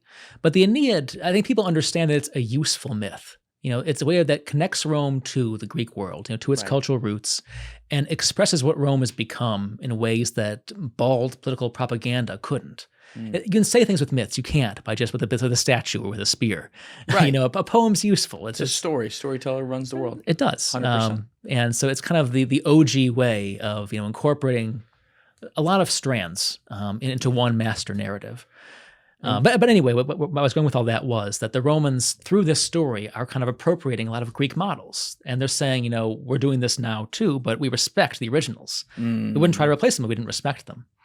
And the Romans never cease. They don't try to replace Greek with Latin in the eastern part of the Mediterranean world. That's interesting. Probably because it would have been kind of hard to do it. It was well established. They didn't have to. They had already had kind of a language they all understood because Romans learn Greek. Elite Romans do.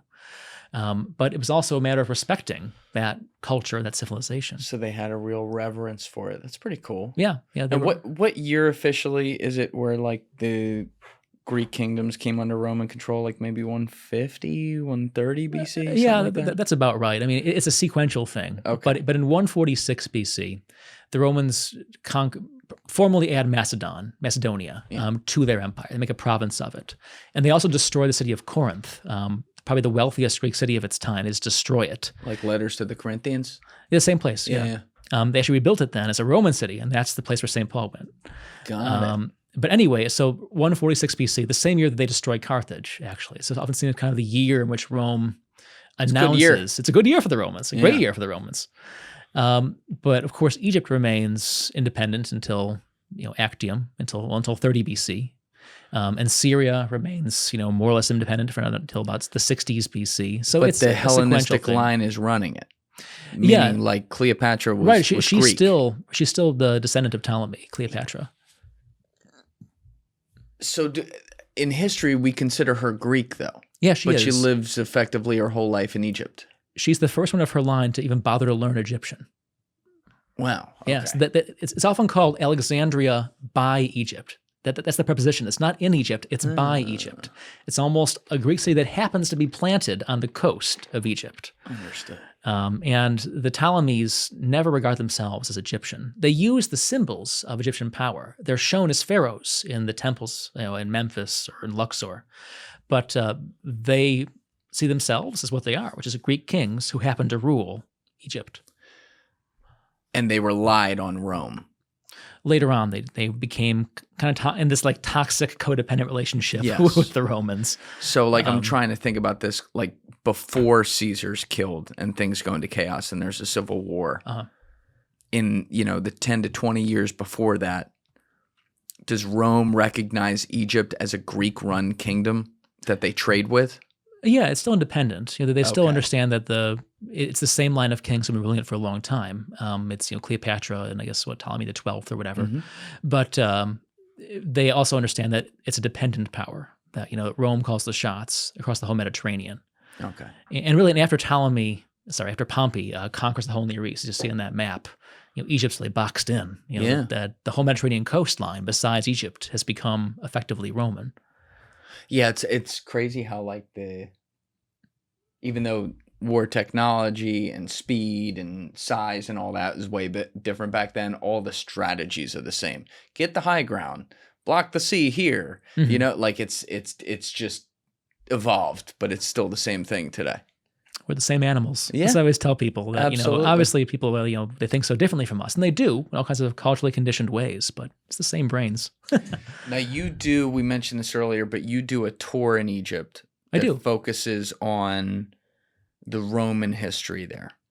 Yes. I did a tour last year that was more the classic tour, more the pharaonic stuff. Also very, very cool. Okay. But what I actually know is, of course, the Roman world. Yeah. And Egypt has some of the best Roman remains anywhere. So Alexandria, which was, of course, the great city, is a vibrant modern city too. So that's wiped out a lot of the stuff on the surface.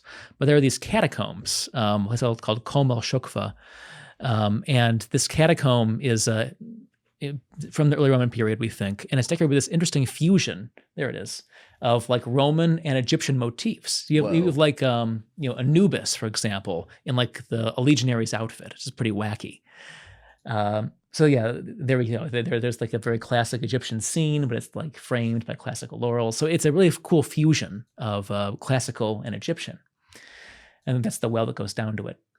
There's also all of these cities in a place called the Fayum. It's this basin off the Nile with a lake at the center.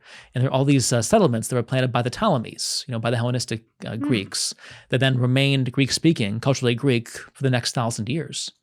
And these places are so dry, they preserve the papyri in many cases. They found tens of thousands of documents, around, and like the rubbish heaps around these, dead cities and villages. And what did they say? Like, what was the story? Very mundane stuff. Like they're like, tax registers, things, letters from people to their kids.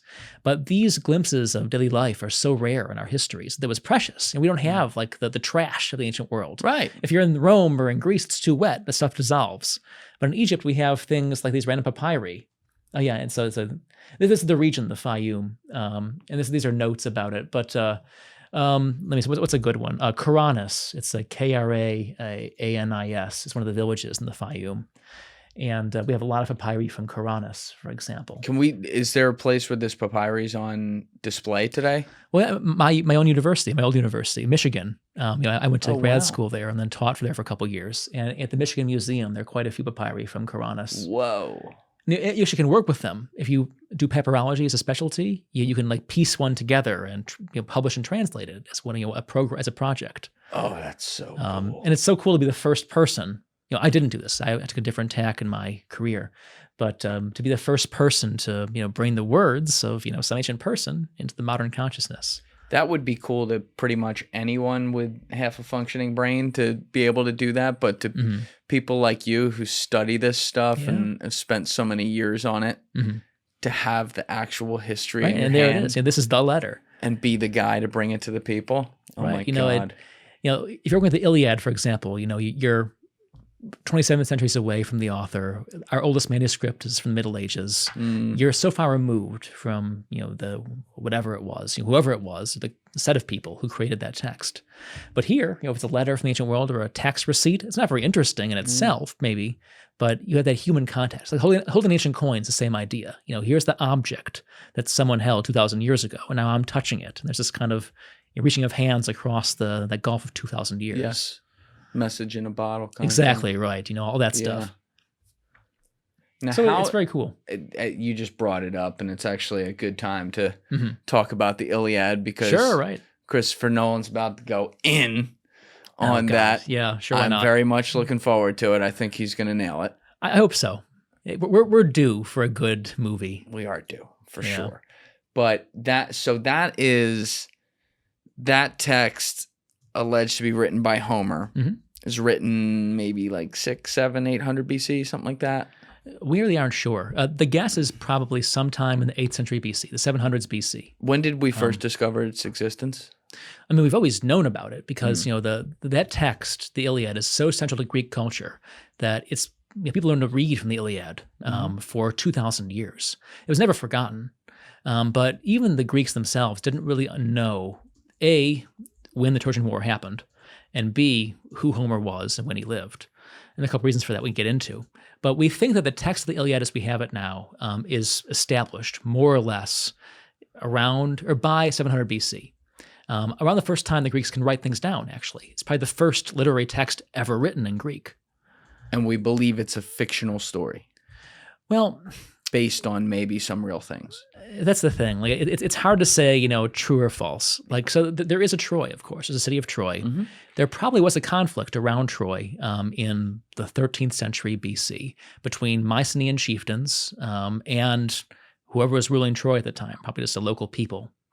But how that conflict got spun up into what we have is really hard for us to say. It's probably more or less totally fiction, where we have, someone who was aware of this conflict, might have had a few scraps of information about it. There are bits of the Iliad that go back to the Bronze Age for sure. How far back is the Bronze Age? So that ends around 1200 BC, about 500 years before it's written down, in other words. So we have to ask ourselves, was there a living tradition from the Mycenaean period all the way through those 500 years to Homer? Or was this all invented by some brilliant poet, building upon an oral tradition of poetry in the Greek Archaic period? And it's probably somewhere between those two things. There was an older tradition that went back to an actual conflict of some sort, but it was rewritten by every generation. It's oral poetry, right? So it's memorized poetry. And you're always fitting that poem both to what you know, what your audience knows, and to the meter of your poem. And so, it's a poem, it's a story that's adjusted to both its medium and to its time. People like Homer, whoever he actually was, would perform for chieftains, in their homes. So it'd be like a banquet or something, and you would perform, before the local bigwig and his, warrior friends, and you tell them what they want to hear, which is about people like themselves. So it probably is a poem that's addressed to, the warrior aristocracy of around 700 BC, give or take, people who had power then. And it's the world that it shows is that world, the world of about 700 BC, not the world of the Bronze Age. Got it. Yeah, but it might be looking back toward an actual war. So they took an old story and modernized it for their age. Exactly. Yeah. And someone did it so well and so impressively that it became canonical. Yeah. Really, what changed is that writing came about. They learned how to write things down, and what writing fixes stories. Once it's written down, it doesn't change anymore.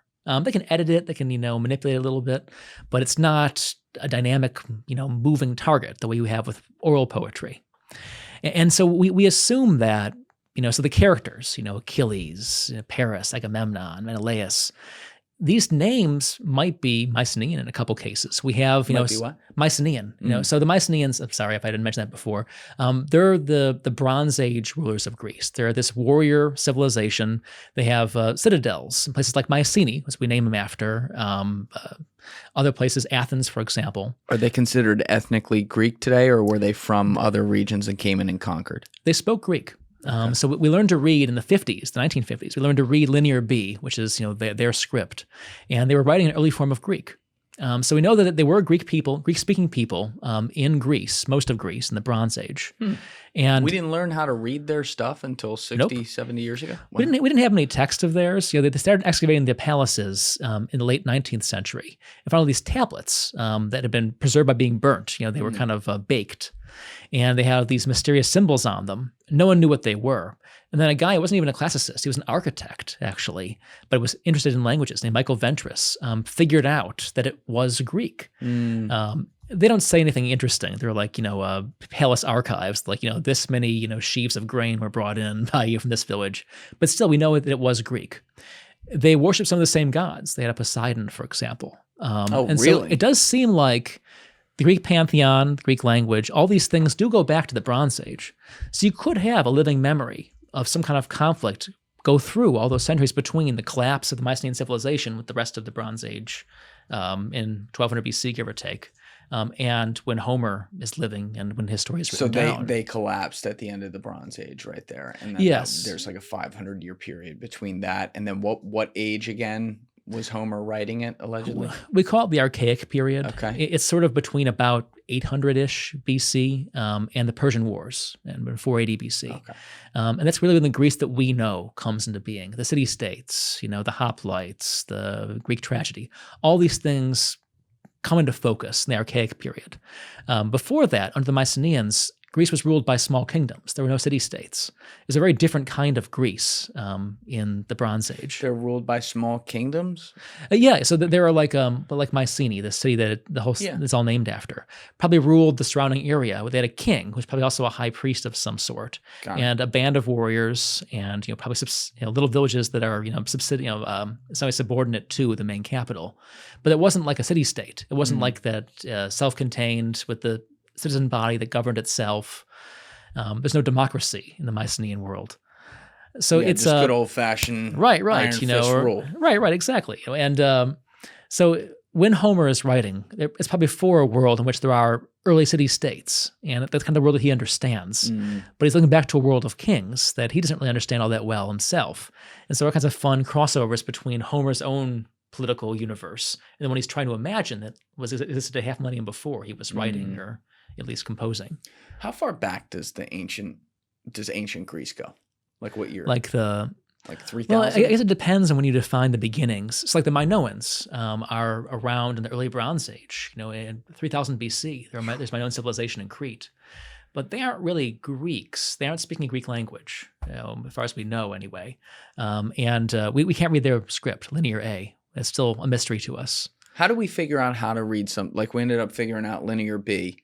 Well, how'd they even do that? Most often you have something that's in two languages, right? A Rosetta Stone, where you have, it's both hieroglyphs and demotic, and hey, look, Greek. We can read Greek. And you go from Greek backward to the other languages and kind of trying to figure out where the correspondences are. Deductive reasoning, if you will. Right.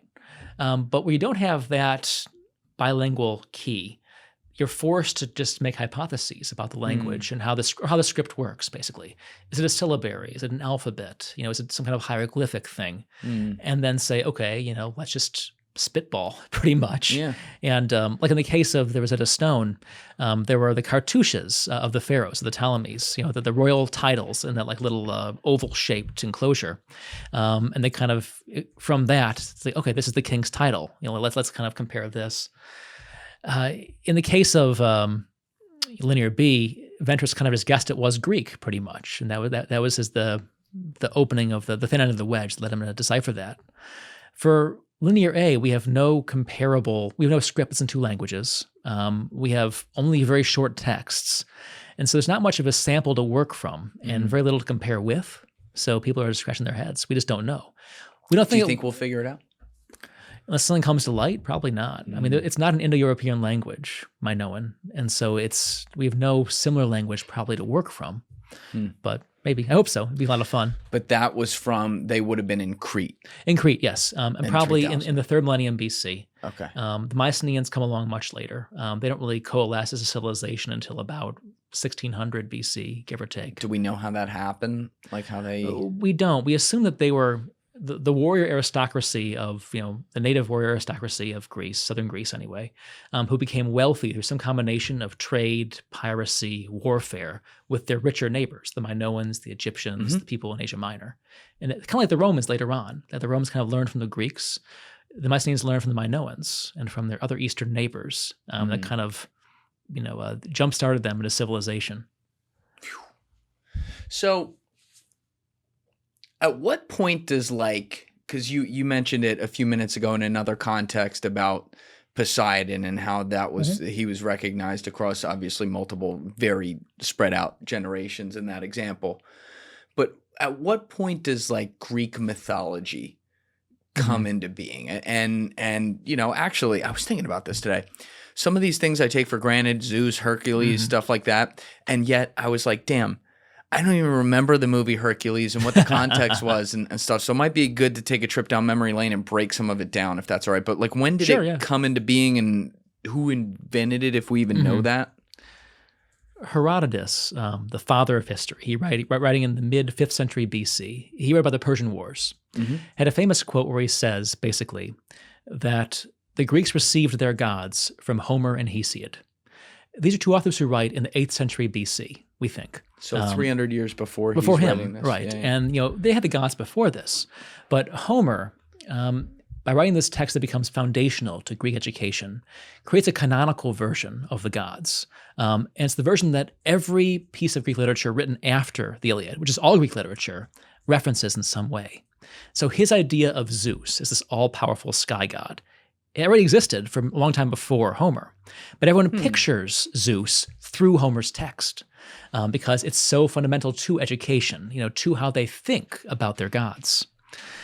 So in many ways, it's the invention of literature, Greek literature, in the early archaic period, the 8th century BC, that gives the Greeks their definitive view of the gods and of the myths. And they evolve, of course. The thing about polytheism, and especially Greek polytheism, is it's not one thing.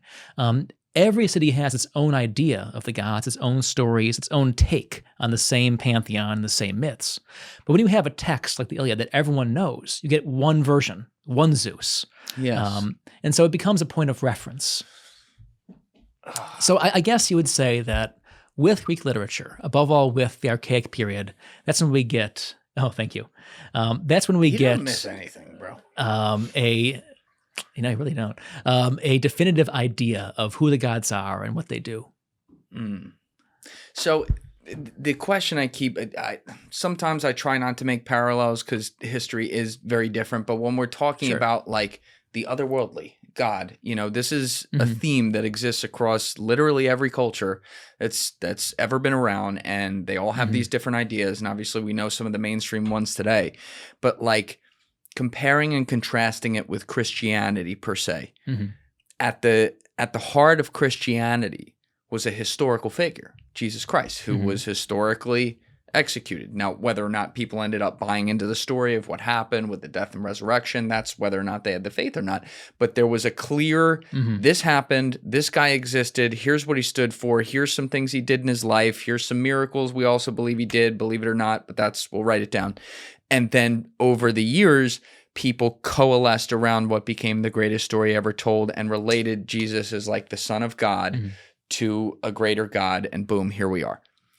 With the Greeks, if the initial kind of push comes from an amazing piece of text that Homer wrote, and we don't even really know who Homer was though, and 300 years later they're hearing about this guy who wrote about these gods in this text about this story that happened 500 years before him, and Zeus is at the top of the chain, but also you got Poseidon and all these different gods and stuff. You don't have at the middle of it, I don't really know how else to say this, but some sort of historical mankind relation to it. You know what I mean? You just have an idea, and yet everyone in ancient Greece bought into it. What do you think was so powerful about it that made them go, yes, that's what it is? Christianity is so different from what they believed. Christianity is a story of salvation, right? Where every human is saved by the sacrifice of Jesus in some way, that you can live eternally if you believe these things, and we'll follow this parallel to an omnipotent God. Whereas for the Greeks, the gods just are. They have to be respected. They are powers that are greater than mankind, and they're not more virtuous than mankind. They're not even models for mankind. They're, in a sense, worse morally than mankind because there's no consequences for them.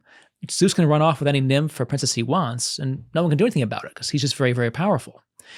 You don't admire the gods because they're better, because they're, the idea is that for Christians, that Jesus is the model, that how he lives is how every Christian wants to live. You don't want to live like Zeus unless you're a sociopath. The idea is that Zeus is just more powerful, has to be respected.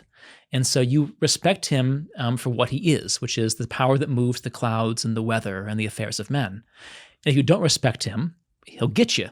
Right. And so it's just a matter of acknowledging superior power and giving the gods their due. And that means sacrificing above all. The gods don't care in the Greek world what you think. In the Christian world, we have this idea of guilt and sin, the idea that God cares about who you are morally and what you've done.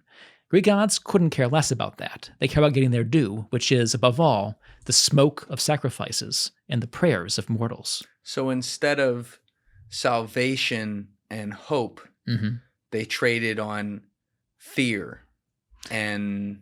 Well, it is fear, but it's also obligation. So if you pray to Zeus, A, he won't smite you. B, he'll make it rain. And so the idea is literally make it rain.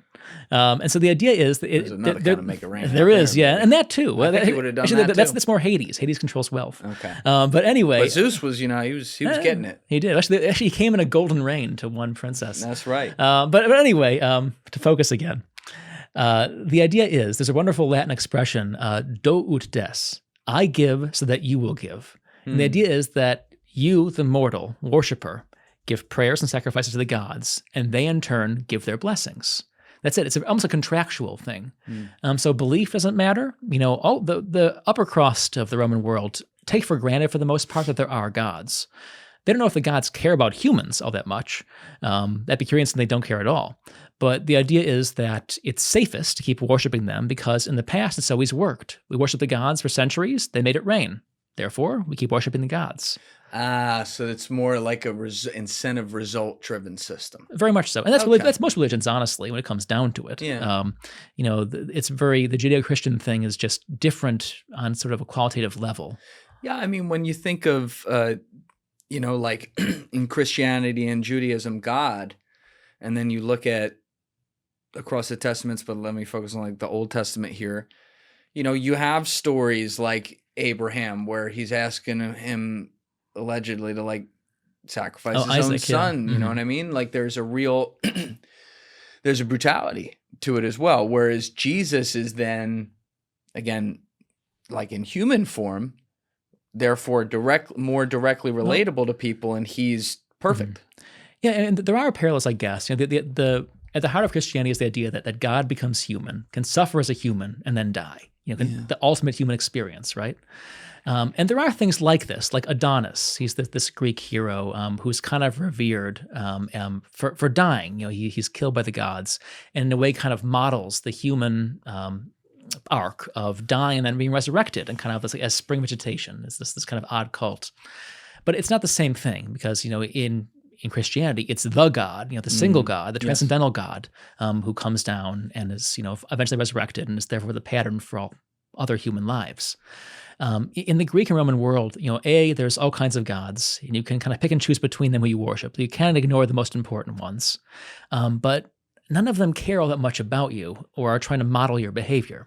And there are some things, like the famous mysteries, we talked about this last time, the mysteries at Eleusis, outside Athens. Yes. And that's kind of a salvation thing. The idea is that, if you see these mysteries, if you partake in the mysteries and see it models the resurrection, the rescue of Persephone from the underworld, and therefore spring, the returning of vegetation every year, that seeing these things, you'll get some kind of hope for the afterlife.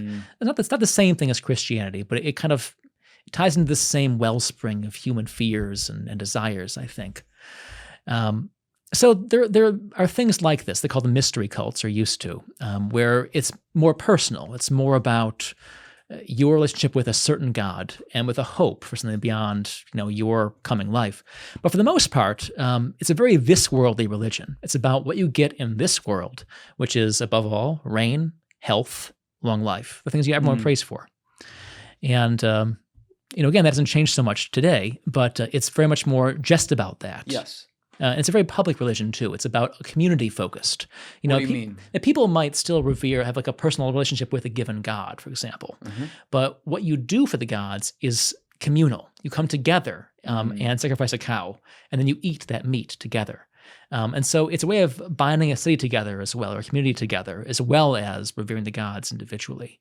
And that's relatable, I think, sure to it a lot is. of religions. Very much so. Sure. But I think it's much more in the foreground in Greek religion especially. Got it. So what did the Greeks, in this time period, 500, 400, 300, what was their idea of the afterlife and what happened and where they went? It's based, we think, again, what we know is literature, and it's hard to say how well it corresponds to what people on the street actually thought. But it does seem that Homer's idea of the afterlife, remember Odysseus goes to the mouth of the underworld and calls someone forth. It's pretty dreary. It's just for most people, that this shadow or echo of yourself ends up in this kind of gloomy world of dust. And it's not really you. It's just sort of your reflection. It's barely conscious, just kind of flitting around like a bat. And they only become able to be engaged in the world of living if they drink blood, and therefore kind of get some semblance of their living body back. And so Odysseus has sacrificed some sheep and put their blood into a trough for the ghost to come drink it, and they become conscious again and able to engage with mortals.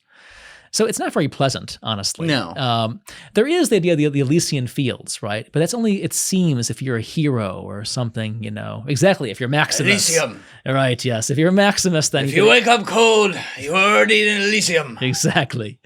But things like the mysteries I mentioned before suggest that the Greeks and Romans had an idea, at least in these smaller cults, that there was a more positive afterlife possible if you believed in the right God who would get you in, to one of the happier parts of the afterlife. But it does seem like there was a widespread idea that after you died, it was pretty unpleasant. Either you weren't conscious at all, or it was a very dim echo or faint reflection of what your life had been. Did that make people fear death a lot more, you think? Probably. Like today, people don't tend to dwell on it because there's not much use in it. So we have epitaphs, right? And they show a range of things from, a hope for a better life after death, but more often than not, just kind of resignation. I was, now I am not. It's like, well, thanks, guys. That kind of thing. And the Epicureans, this Hellenistic philosophy that emerges around 300 BC, they both deny that there are gods and also that there is any kind of mortal afterlife, because they believe that the souls, which are made of atoms, will dissipate with the body at death. It sounds scientific. It's not really scientific. It's kind of more mumbo jumbo. But anyway, they had this idea and they preach against the fear of death. So obviously there was things in they preach against if they're proselytizing about it. Lucretius, this Roman poet, wrote a very famous epic, De Rerum Natura, which is all about against the fear of the gods and the fear of death, kind of acceptance of your place in the world and the universe.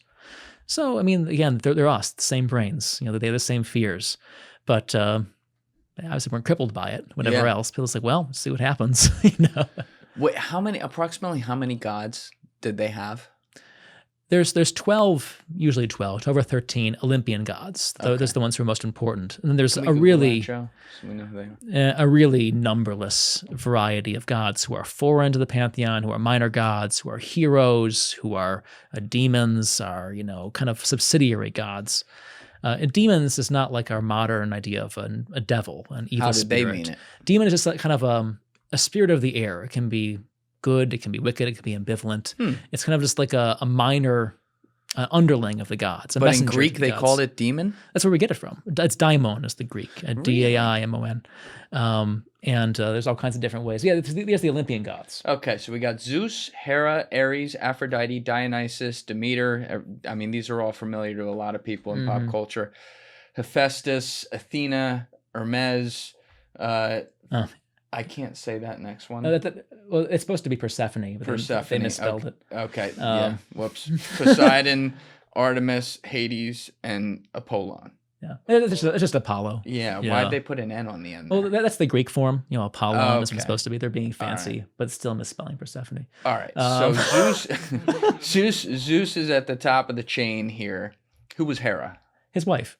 The goddess of marriage and also childbirth. She's a baddie. Look at him. Well, she was, but she was often, she kind of is forced to play in the midst, kind of the role of the resentful wife. Zeus is gallivanting around with some princess or whatever, right? And Hera's hunting him down. So she's like the Carmela soprano. Essentially, yes. Got it. Okay. Even though she had a very important cult of her own, even more important probably before the Archaic period. But yeah, so she presides, as I mentioned before, over childbirth and marriage. You said she had a cult of her own? Yeah, so all the gods, when I say cult, they receive worship. That's just kind of a way of saying it. They receive worship at their own temples, their own shrines, their own sacrifices.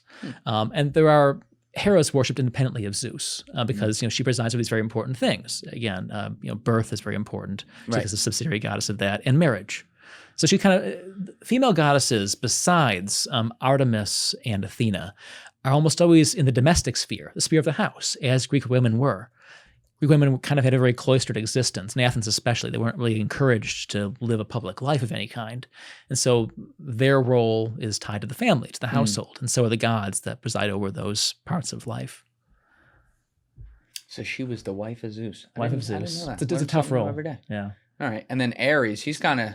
He looks like he's ready to rock. He is ready to rock. He's the war god. Now, unlike the Romans, his counterpart in the Romans is Mars.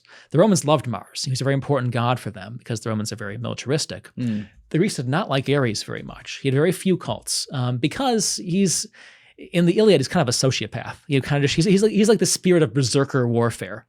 That's how I like my soldiers, though. You know what I mean? We got to get in there and kill to a point. But he just shows up as as a maniac, just spattering gore everywhere, stabbing everyone.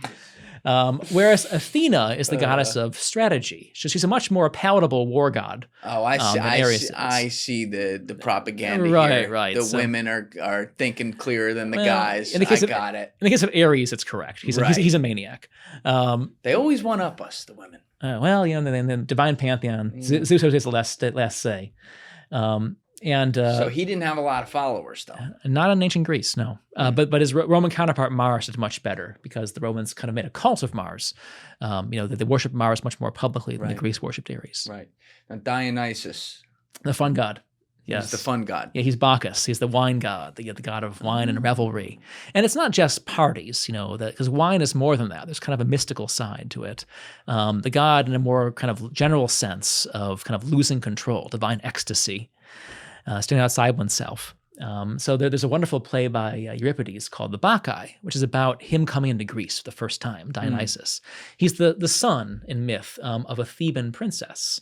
So Zeus got it on with a princess named Semele, and then Hera tricked this princess into asking to see Zeus in all of his divine glory. This is fatal for mortals, but she doesn't know this. So she does this. She's struck by lightning, obliterated, but Zeus saves from her smoldering corpse his unborn son, Dionysus, and sews the baby into his thigh somehow or other. The baby pops out of his thigh a little bit later. It's Dionysus. Everyone's happy. He's raised in India for some reason. In India? What the fuck is going on? I don't know. Well, the idea was that the vine came from India. It came from outside the Greek world, the grapevine. And so in the myths, he comes from the east with this entourage of followers bringing wine for the first time. So there's this myth about a guy who tries wine, thinks he's been poisoned and kills somebody. But it's actually mythologizing probably the invention of viticulture, of vine growing.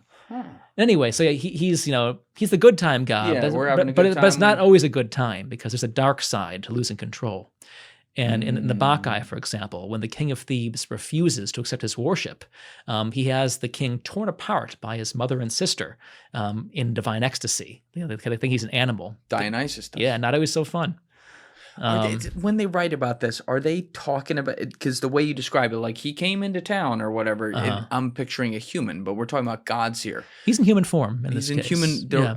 So is Zeus in human form the too? The Greeks are kind of unusual in the Near East in picturing their gods always as humans. The Egyptian gods are half animal, and often they are anyway. But for the Greeks, they kind of fetishize the human form and the male form above all from a very early period.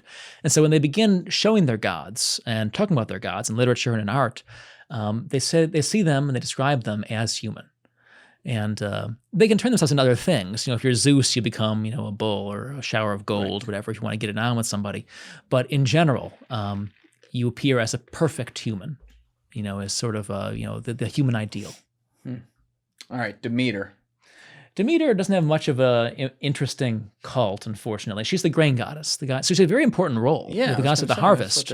And she's Ceres, hence cereal for the Romans. Kind of fun. No kidding. Now we put all that processed food in there. Exactly, yeah. What a slap in the face. But before all the gluten, there was Demeter. Right. And she's most famous for the myth with Persephone. She's the mother of Persephone. And when Persephone is stolen away by Hades to the underworld, she mourns and won't let any grain grow worldwide. And that's the beginning of winter, is the idea.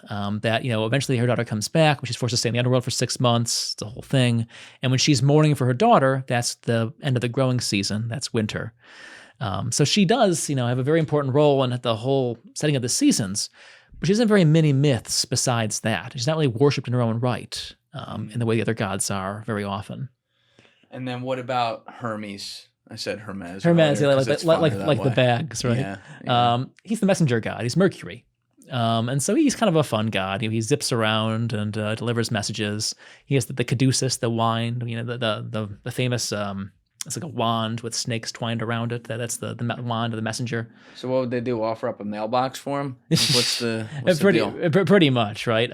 He's he has some fun myths with him and Dionysus, and he's kind of a culture god as well, but he's kind of a less important god than some of the others in the Olympian pantheon. Yeah, the one you always hear about after Zeus is Poseidon.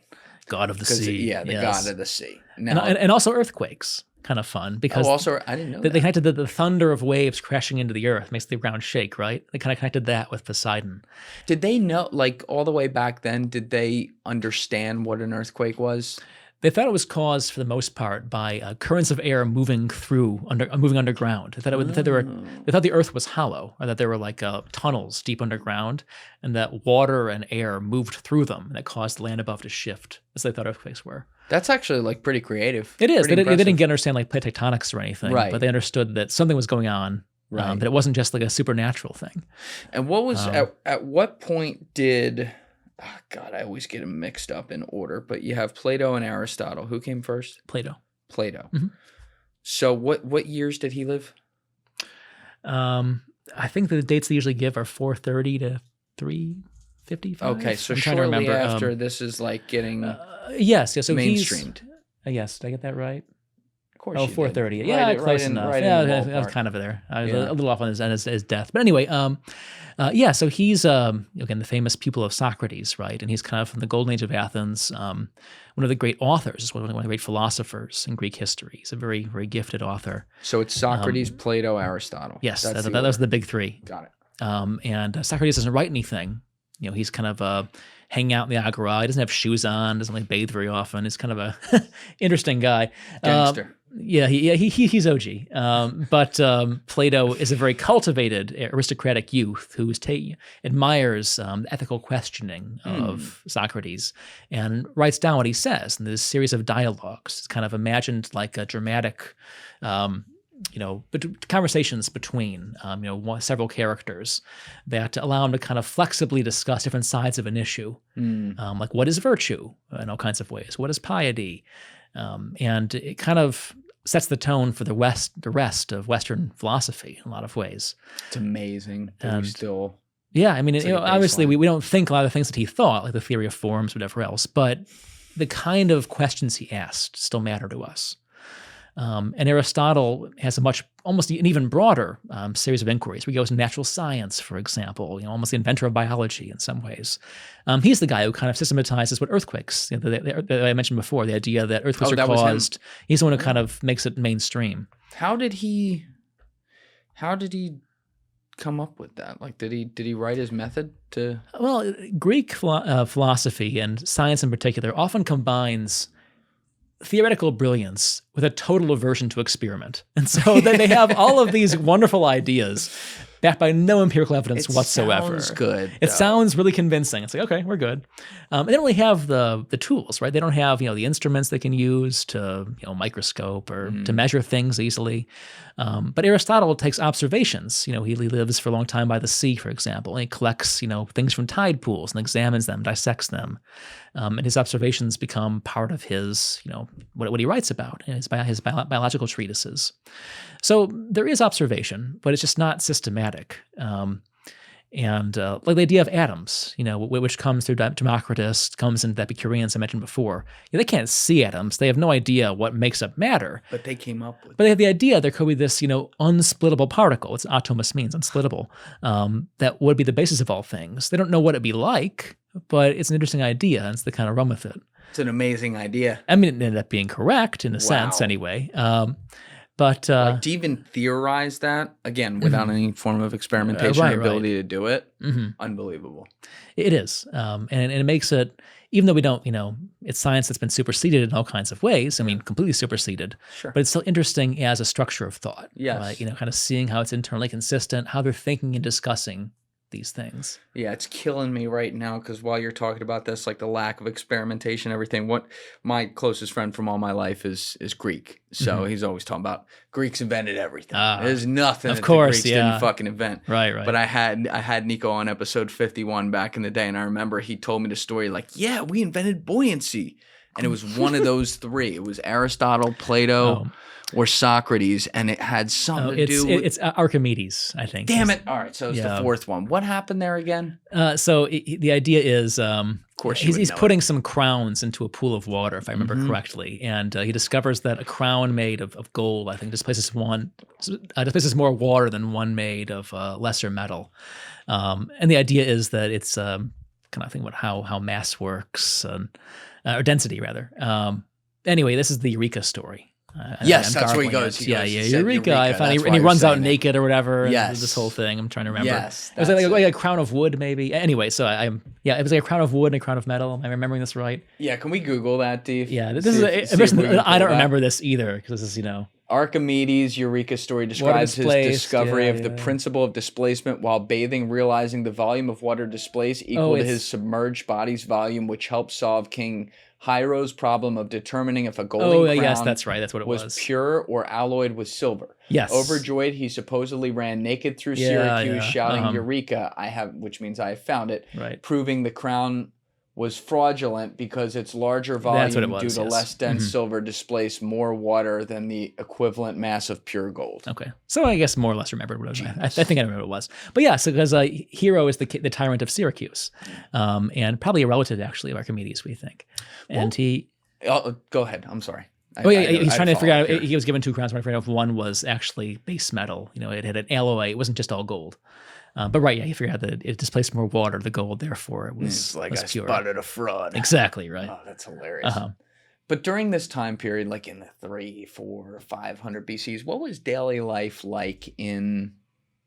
Let's just keep it simple. In Athens, what kind of population do we have there? What's the class structure like? There's slaves, I assume. Who are they? So in classical Athens, it's much smaller than Rome. Probably something like, let's say, 30 or 40,000 people in the city. We really don't know. And there's a very large slave population. Again, numbers we can't be sure of. We get some very large numbers from some Hellenistic authors that probably aren't correct. But figure maybe a third of the population might be enslaved. Quite a few. And they're coming from the north for the most part, from what's now like Bulgaria or Ukraine. They're non-Greek slaves. There's a famous a band called, they're Scythians from what's Ukraine now, Scythian archers. They kind of keep order. They're like public policemen. So in the Greek world, how you experienced Athens depended, of course, on who you were, how rich you were.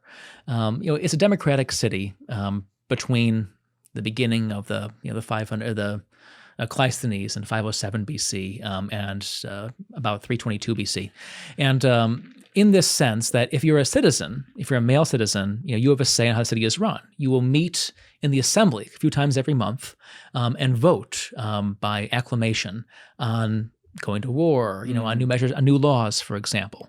So it's a direct democracy. You're involved in the running of things. But if you are not an Athenian male citizen, you have no say. If you're a woman, for example, you're out of politics. You're actually almost cloistered. You're not supposed to be out in the public very often. There's they call it a women's quarters, a gunaikon in many Greek houses, the upper story. We remain out of sight because it's not decent to be seen in public. If you're lower class, you don't have to worry about this. But if you're an aristocratic Athenian lady, you are essentially confined to your house and your friends' houses. It's the men who live in public who make politics. We think women might have been allowed to attend the theater, but we don't really know. And of course, there are lots of slaves. It's a very public society. So the agora, the main square where Socrates hang out shoeless and everyone's kind of buying and selling, that's the heart of the city. And it's very much a face-to-face society. Everyone knows everybody else, even though it's a pretty good-sized place. So like, Socrates and his dialogues often will see somebody like hang out in the agora. Hey, come on over here, Chiroman or whatever, or go to a party, a symposium. That's another good word, I guess, that the elite men will have these pretty much debauched wine drinking fests after dinner in their houses. These are symposiums. So this is the best preserved temple. It's in the Agora, and it's much better preserved than the Parthenon, actually. Wow. It's a little bit older. How large are those columns? They're about I think about 25 feet tall, if I remember correct. And what time, like 500-ish BC maybe? That temple's from about, I think, 440 BC. Wow. It became a church later. That's why it was preserved so well. Wow. If temples didn't become churches, they were often just pulled apart for their building material. That's a sin. The Parthenon was famously blown up. It was kind of it was being used to store gunpowder in 1687, and the Venetians were fighting the Ottomans. They lobbed a bomb over and under the roof, and the whole thing blew sky high. The fucking Ottomans, man. Yeah, so it's always the Ottomans, isn't it? It's always the Ottomans. That's why we forget you in history. I'm just kidding. Poor guys. Yeah. But where was I going? Oh yeah, Athens. Life in Athens. Yeah, it's kind of like Renaissance Florence. We wonder how a relatively small city produced so much cultural brilliance in a few generations. And there are different theories for this. It was a rich city. People didn't have to work all that much because they had an empire. They still don't work today. That's true, right? Yeah, but now they're not complaining about it. They had empire pumping in money. They had all these slaves doing a lot of the menial work for them. So they could devote time to things like politics and attending the theater. A lot of intellectuals came from all over Greece because it was known to be a rich society and a free society. And they had, this democracy and pretty enlightened leadership under Pericles, especially, this statesman who presides in the mid-5th century over the democracy. So it's kind of a lot of things happen at once. So things come together for Athens, and the results are Greek culture, really, as we think of it in a lot of ways. And then when, like you were saying earlier, when the Romans eventually came in, they had a lot of respect for this culture and everything, and just kind of built within it rather than acting like the conqueror and we're stamping our shit on all this stuff. Yeah, Athens became a university city, essentially. So it was the height of fashion for a Roman gentleman to spend a year or two in Athens as a young man, finishing his philosophy. He'd go attend, a rhetorical school or something. Oh, that's cool. Hang out, learn and perfect his Greek. But the Romans always regarded Greek culture as a close counterpart of their own. Now, what years approximately were Leonidas and the Spartans wreaking havoc on our timeline? So the Thermopylae is in 480 BC. That's the year when Xerxes, with his giant army, invades Greece. And Thermopylae is the stand of the Spartans and other Greece that no one really talks about with the Spartans in this narrow pass to prevent Xerxes from coming south. They're betrayed famously. There's a pass that goes around, Thermopylae, and so they're flanked and destroyed. And they become a legend because they refuse to retreat, right? That they fight to the bitter end, Leonidas and his 300 Spartans, and become this kind of rallying cry that the Greeks refer to again and again as they defeat the Persians and then kind of cling to this cultural memory for many centuries thereafter. He's the beginning of the 5th century BC, Leonidas. And who were the Spartans? What was their power structure like in relation to all of ancient Greece itself? The Spartans, actual city of Sparta is pretty small, and the Spartans never really have a large citizen body. At the time of Thermopylae, they may have had, let's say, 8,000 or 9,000 citizen warriors, but that was it. And they were supported by a massive base of, we call them perioikoi. They were like merchants who kind of lived outside the Spartan system, and helots, slaves. They were serfs. Every Spartan warrior owned an estate that was worked by a given number of slaves, these helots. And they provided all the grain they needed to keep their society going. That gave the Spartan warriors unlimited free time to, in theory, train, basically, for war. They probably weren't quite the military camp that we think of them now. A lot of more recent scholarship on Sparta suggests they're kind of more like other Greeks than we tend to imagine.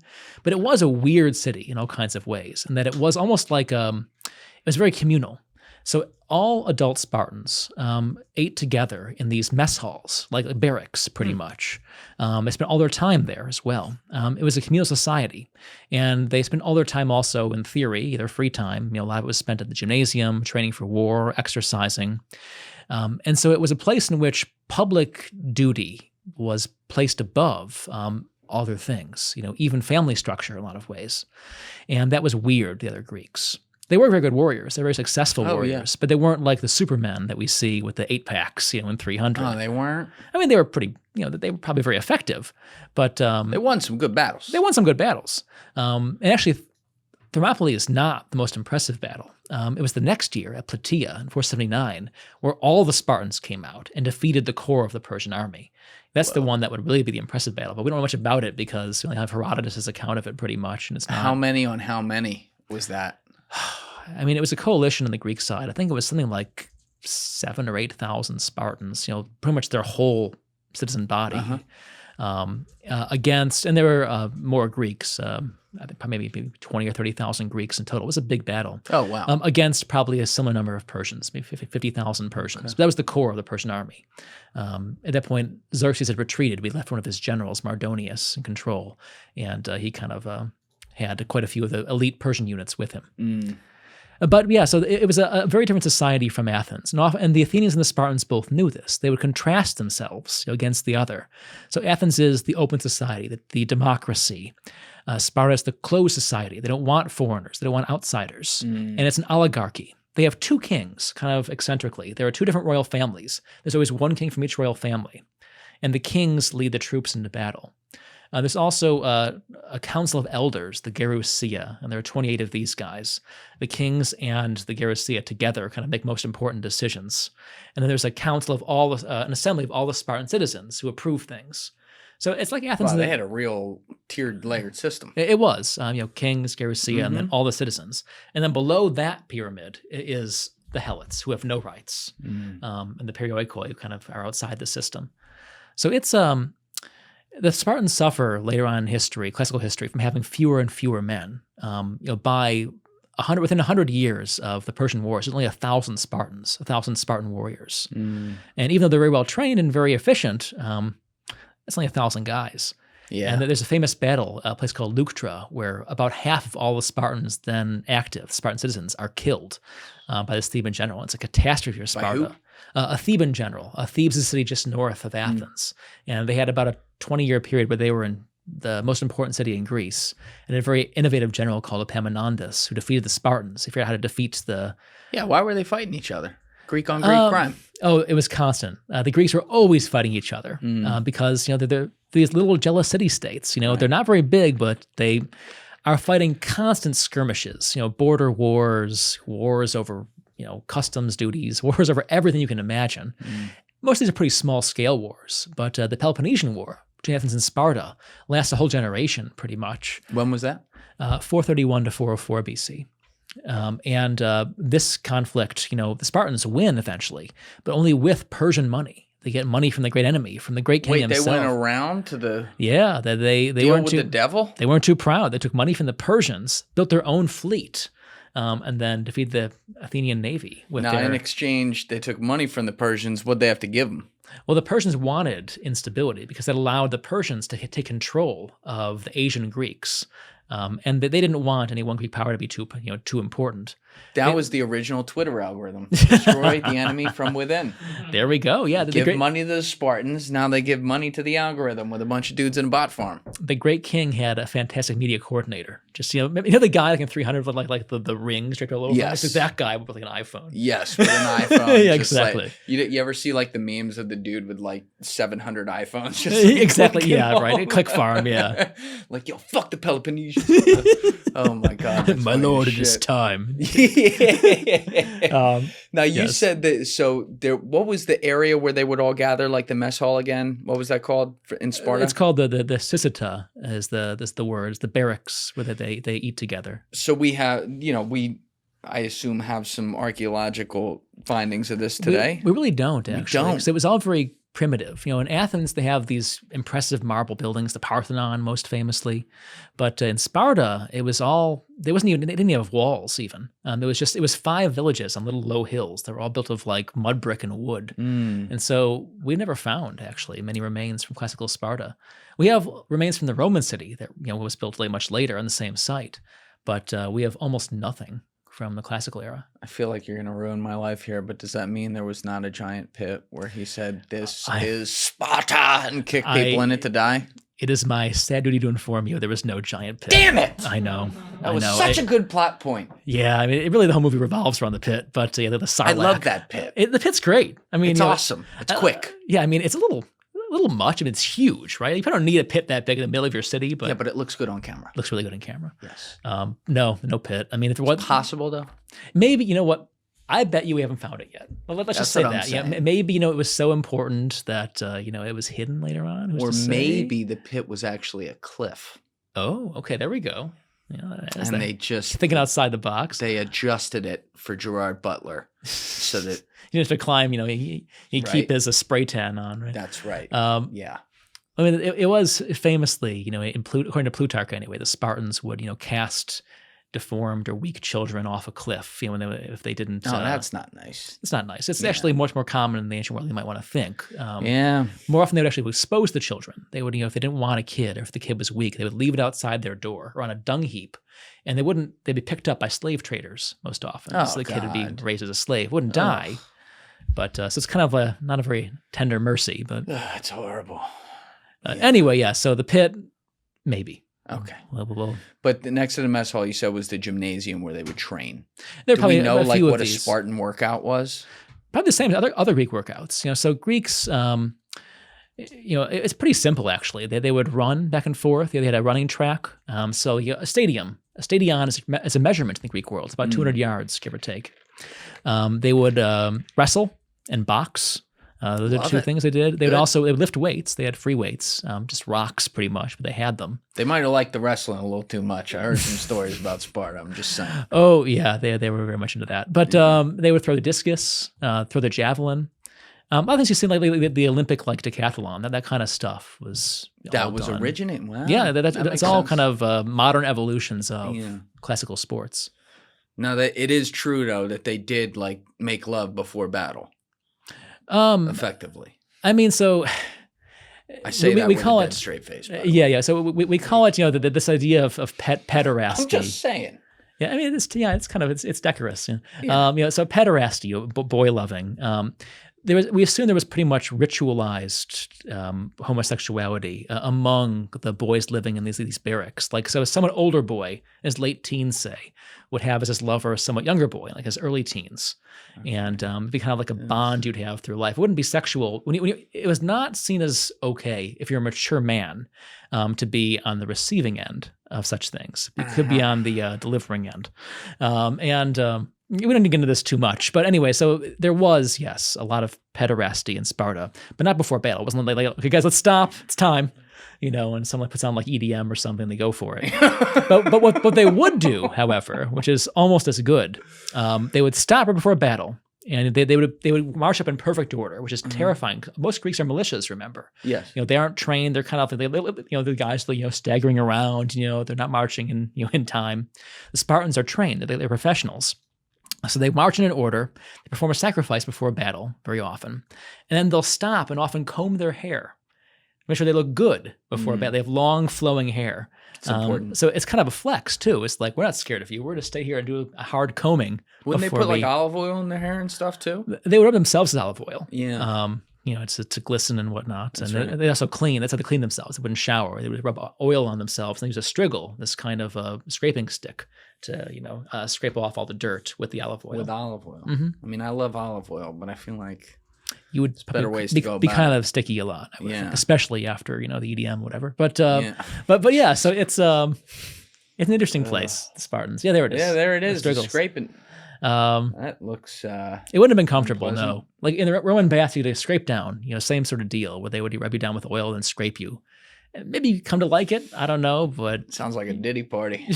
You'd probably be some pretty deep exfoliation, Just saying, someone check on Fort Dix, whatever that was down there. Anyway.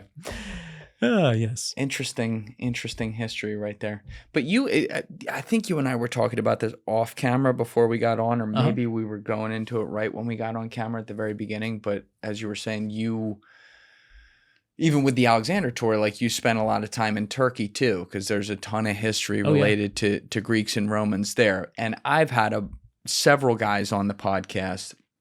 Just recently had Hugh Newman on, who spends a fuck ton of time in Turkey at all these different sites that we're uncovering that are unrelated to this, that are far older. But the history in Turkey basically is unbelievable across the generations. But what are some of the most ignored, ancient Rome or ancient Greek relics or sites or really important places and historical pieces of evidence that exist in Turkey that you wish more people talked about? Sure. The thing is that in Turkey, as in most places, the tourist itinerary is not very creative. People go to see a few cities, and that's it. So they go to see Ephesus, for example. They go to see Bodrum. They go to see Nemrut Dağ. They don't really go anywhere else. There are literally hundreds of Roman cities scattered around Turkey. And my favorite are the ones where it's not been excavated often. You just kind of go there, and it's as it was 2,000 years ago. You just kind of commune with the past. There's a spot near Antalya, which is in the southern coast of Turkey, called Termessus, for example. It's high in the mountains, and it was abandoned, we think, in probably late antiquity sometime, never re-inhabited. And you see it as they left it, pretty much. Just, all of the agora, the buildings around it, these collapsed houses. It was Roman, but it was in the Greek part, so it was still called an agora. And all of these tombs, thousands and thousands of sarcophagi on the hills all around Termessus. There's the theater right there of Termessus. And then these kind of limestone crags all around it. That's a favorite. Really, really cool place. Dude. That's like Boy. got Machu Picchu vibes. It does, doesn't it? Yeah, all the mountains in the background. I always like places like that. Do you ever like go to a spot like that and just sit in silence and feel the ghosts? Oh yeah, and that's half the pleasure, right? You know, that just go there and being totally alone in a place like that. And I have been at Termessus a couple times, and there's just no one there besides you. Oh, is that an aerial shot over there, Deef? That's amazing right there. What? Of the theater, maybe, yeah. Right. That's the theater. Whoa. And walk. I did a video on this actually once on Termessus on my travel channel, which is called Scenic Routes to the Past.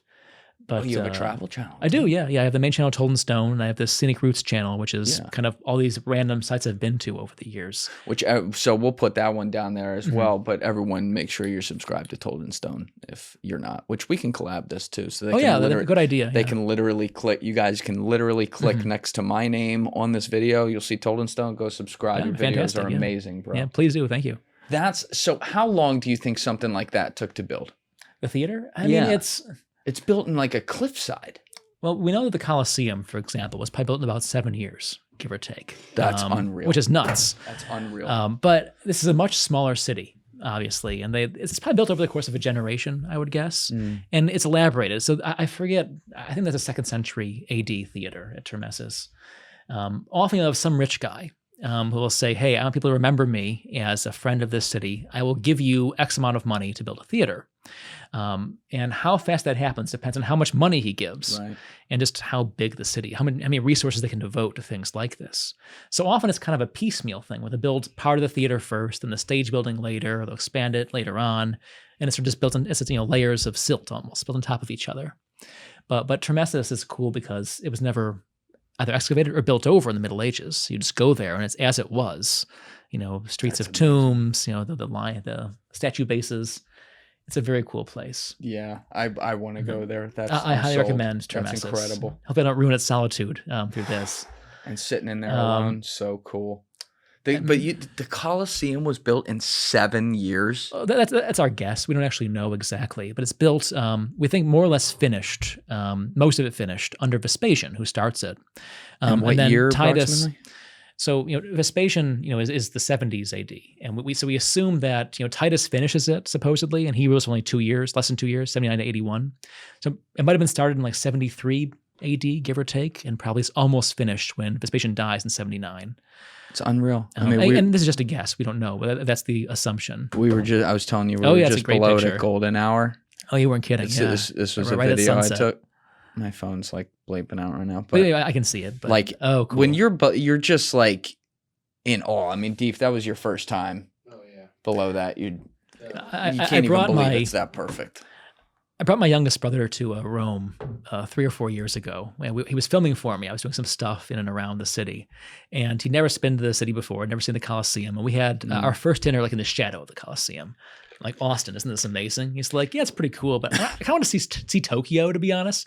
Like, you dick. I brought you to Rome. It's like, dude. Anyway. Humans did that. Yeah. But what's so cool about the Colosseum, and you probably see how half of it's in pretty good shape and half of it's not. Was just going to ask you, why is, I haven't Googled that yet. I know you made a video on it back in the day. I did, Why is half the Colosseum gone at the top? And a couple of reasons, but the big one is that half is built on bedrock and half is built on loose silt. And so earthquakes took out the southern half over the course of the Middle Ages. All just collapsed, and the stone was robbed away as soon as it fell down. The northern half on bedrock is much more stable, didn't collapse. Also, the popes preserved it. They kind of controlled that part of the building for a long time, and it was a good backdrop for their processions. That's part of the reason anyway. But such a cool place. So really awesome. And I think that the inside is kind of underwhelming, to be honest. The Colosseum, it was quarried out, right? It's just a skeleton. Yeah, you can't see it in all its prime magnificent glory and the things they could have done because it's dry. But it's still, when you walk around, like we went around when we first went down there a couple weeks ago, we went around the entire circumference of it. And you're just like, wow, that actually took a little while. And that's a big building. They built this that long They have ago. these tours. You can go up to the highest part, like the upper rank of seating, and they're a special ticket. I did this in 2018. But looking down from that vantage point, from the very highest part that's still preserved, you really have a sense of the sheer scale of the building. And it's kind of like a skeleton now, but it's almost more impressive in that way. You see the bones, the ribs, the vaults that supported it all. Incredible. It's very cool. Now, one last thing. I said I was going to come back to this, but when in 476 AD, when Rome falls to the Germanic tribes, Yeah. how militarily were the Germanic tribes able to pull that off and take the city and effectively the heartbeat of the empire? The Germans who destroyed the Roman Empire were in many ways already part of the Roman system. They were either allies of Rome, Roman soldiers themselves, or familiar with the empire from just long service, or they weren't barbarians in the sense that they didn't know anything about Roman civilization. They actually admired the Romans and wanted to be Romans themselves. They wanted to claim the title of being Romans, as the Romans themselves had kind of held over them for all the centuries. The guy who deposes the last Roman emperor, Odoacer is his name. He's a Roman general who's been kind of made part of the Roman army and just kind of gets rid of this puppet emperor who was a boy. The end of the Roman Empire in the West is not just a story of barbarian hordes rampaging over the Rhine and taking over. It is partly that. That was part of the issue. But it's as much, even more, I think, a story of internal collapse, of civil war, above all, weakening the empire, and then of local elites gradually distancing themselves from the central power, saying, you know what, we bought into Rome, we're done. We're going to make our deal with this barbarian chieftain. We're going to make our deal with each other and ignore central power. It's kind of things falling apart as opposed to people showing up and destroying it. That happens, absolutely, but it's only able to succeed and not, inside a Roman revolution of some sort because it was rotten already. Things were falling to pieces.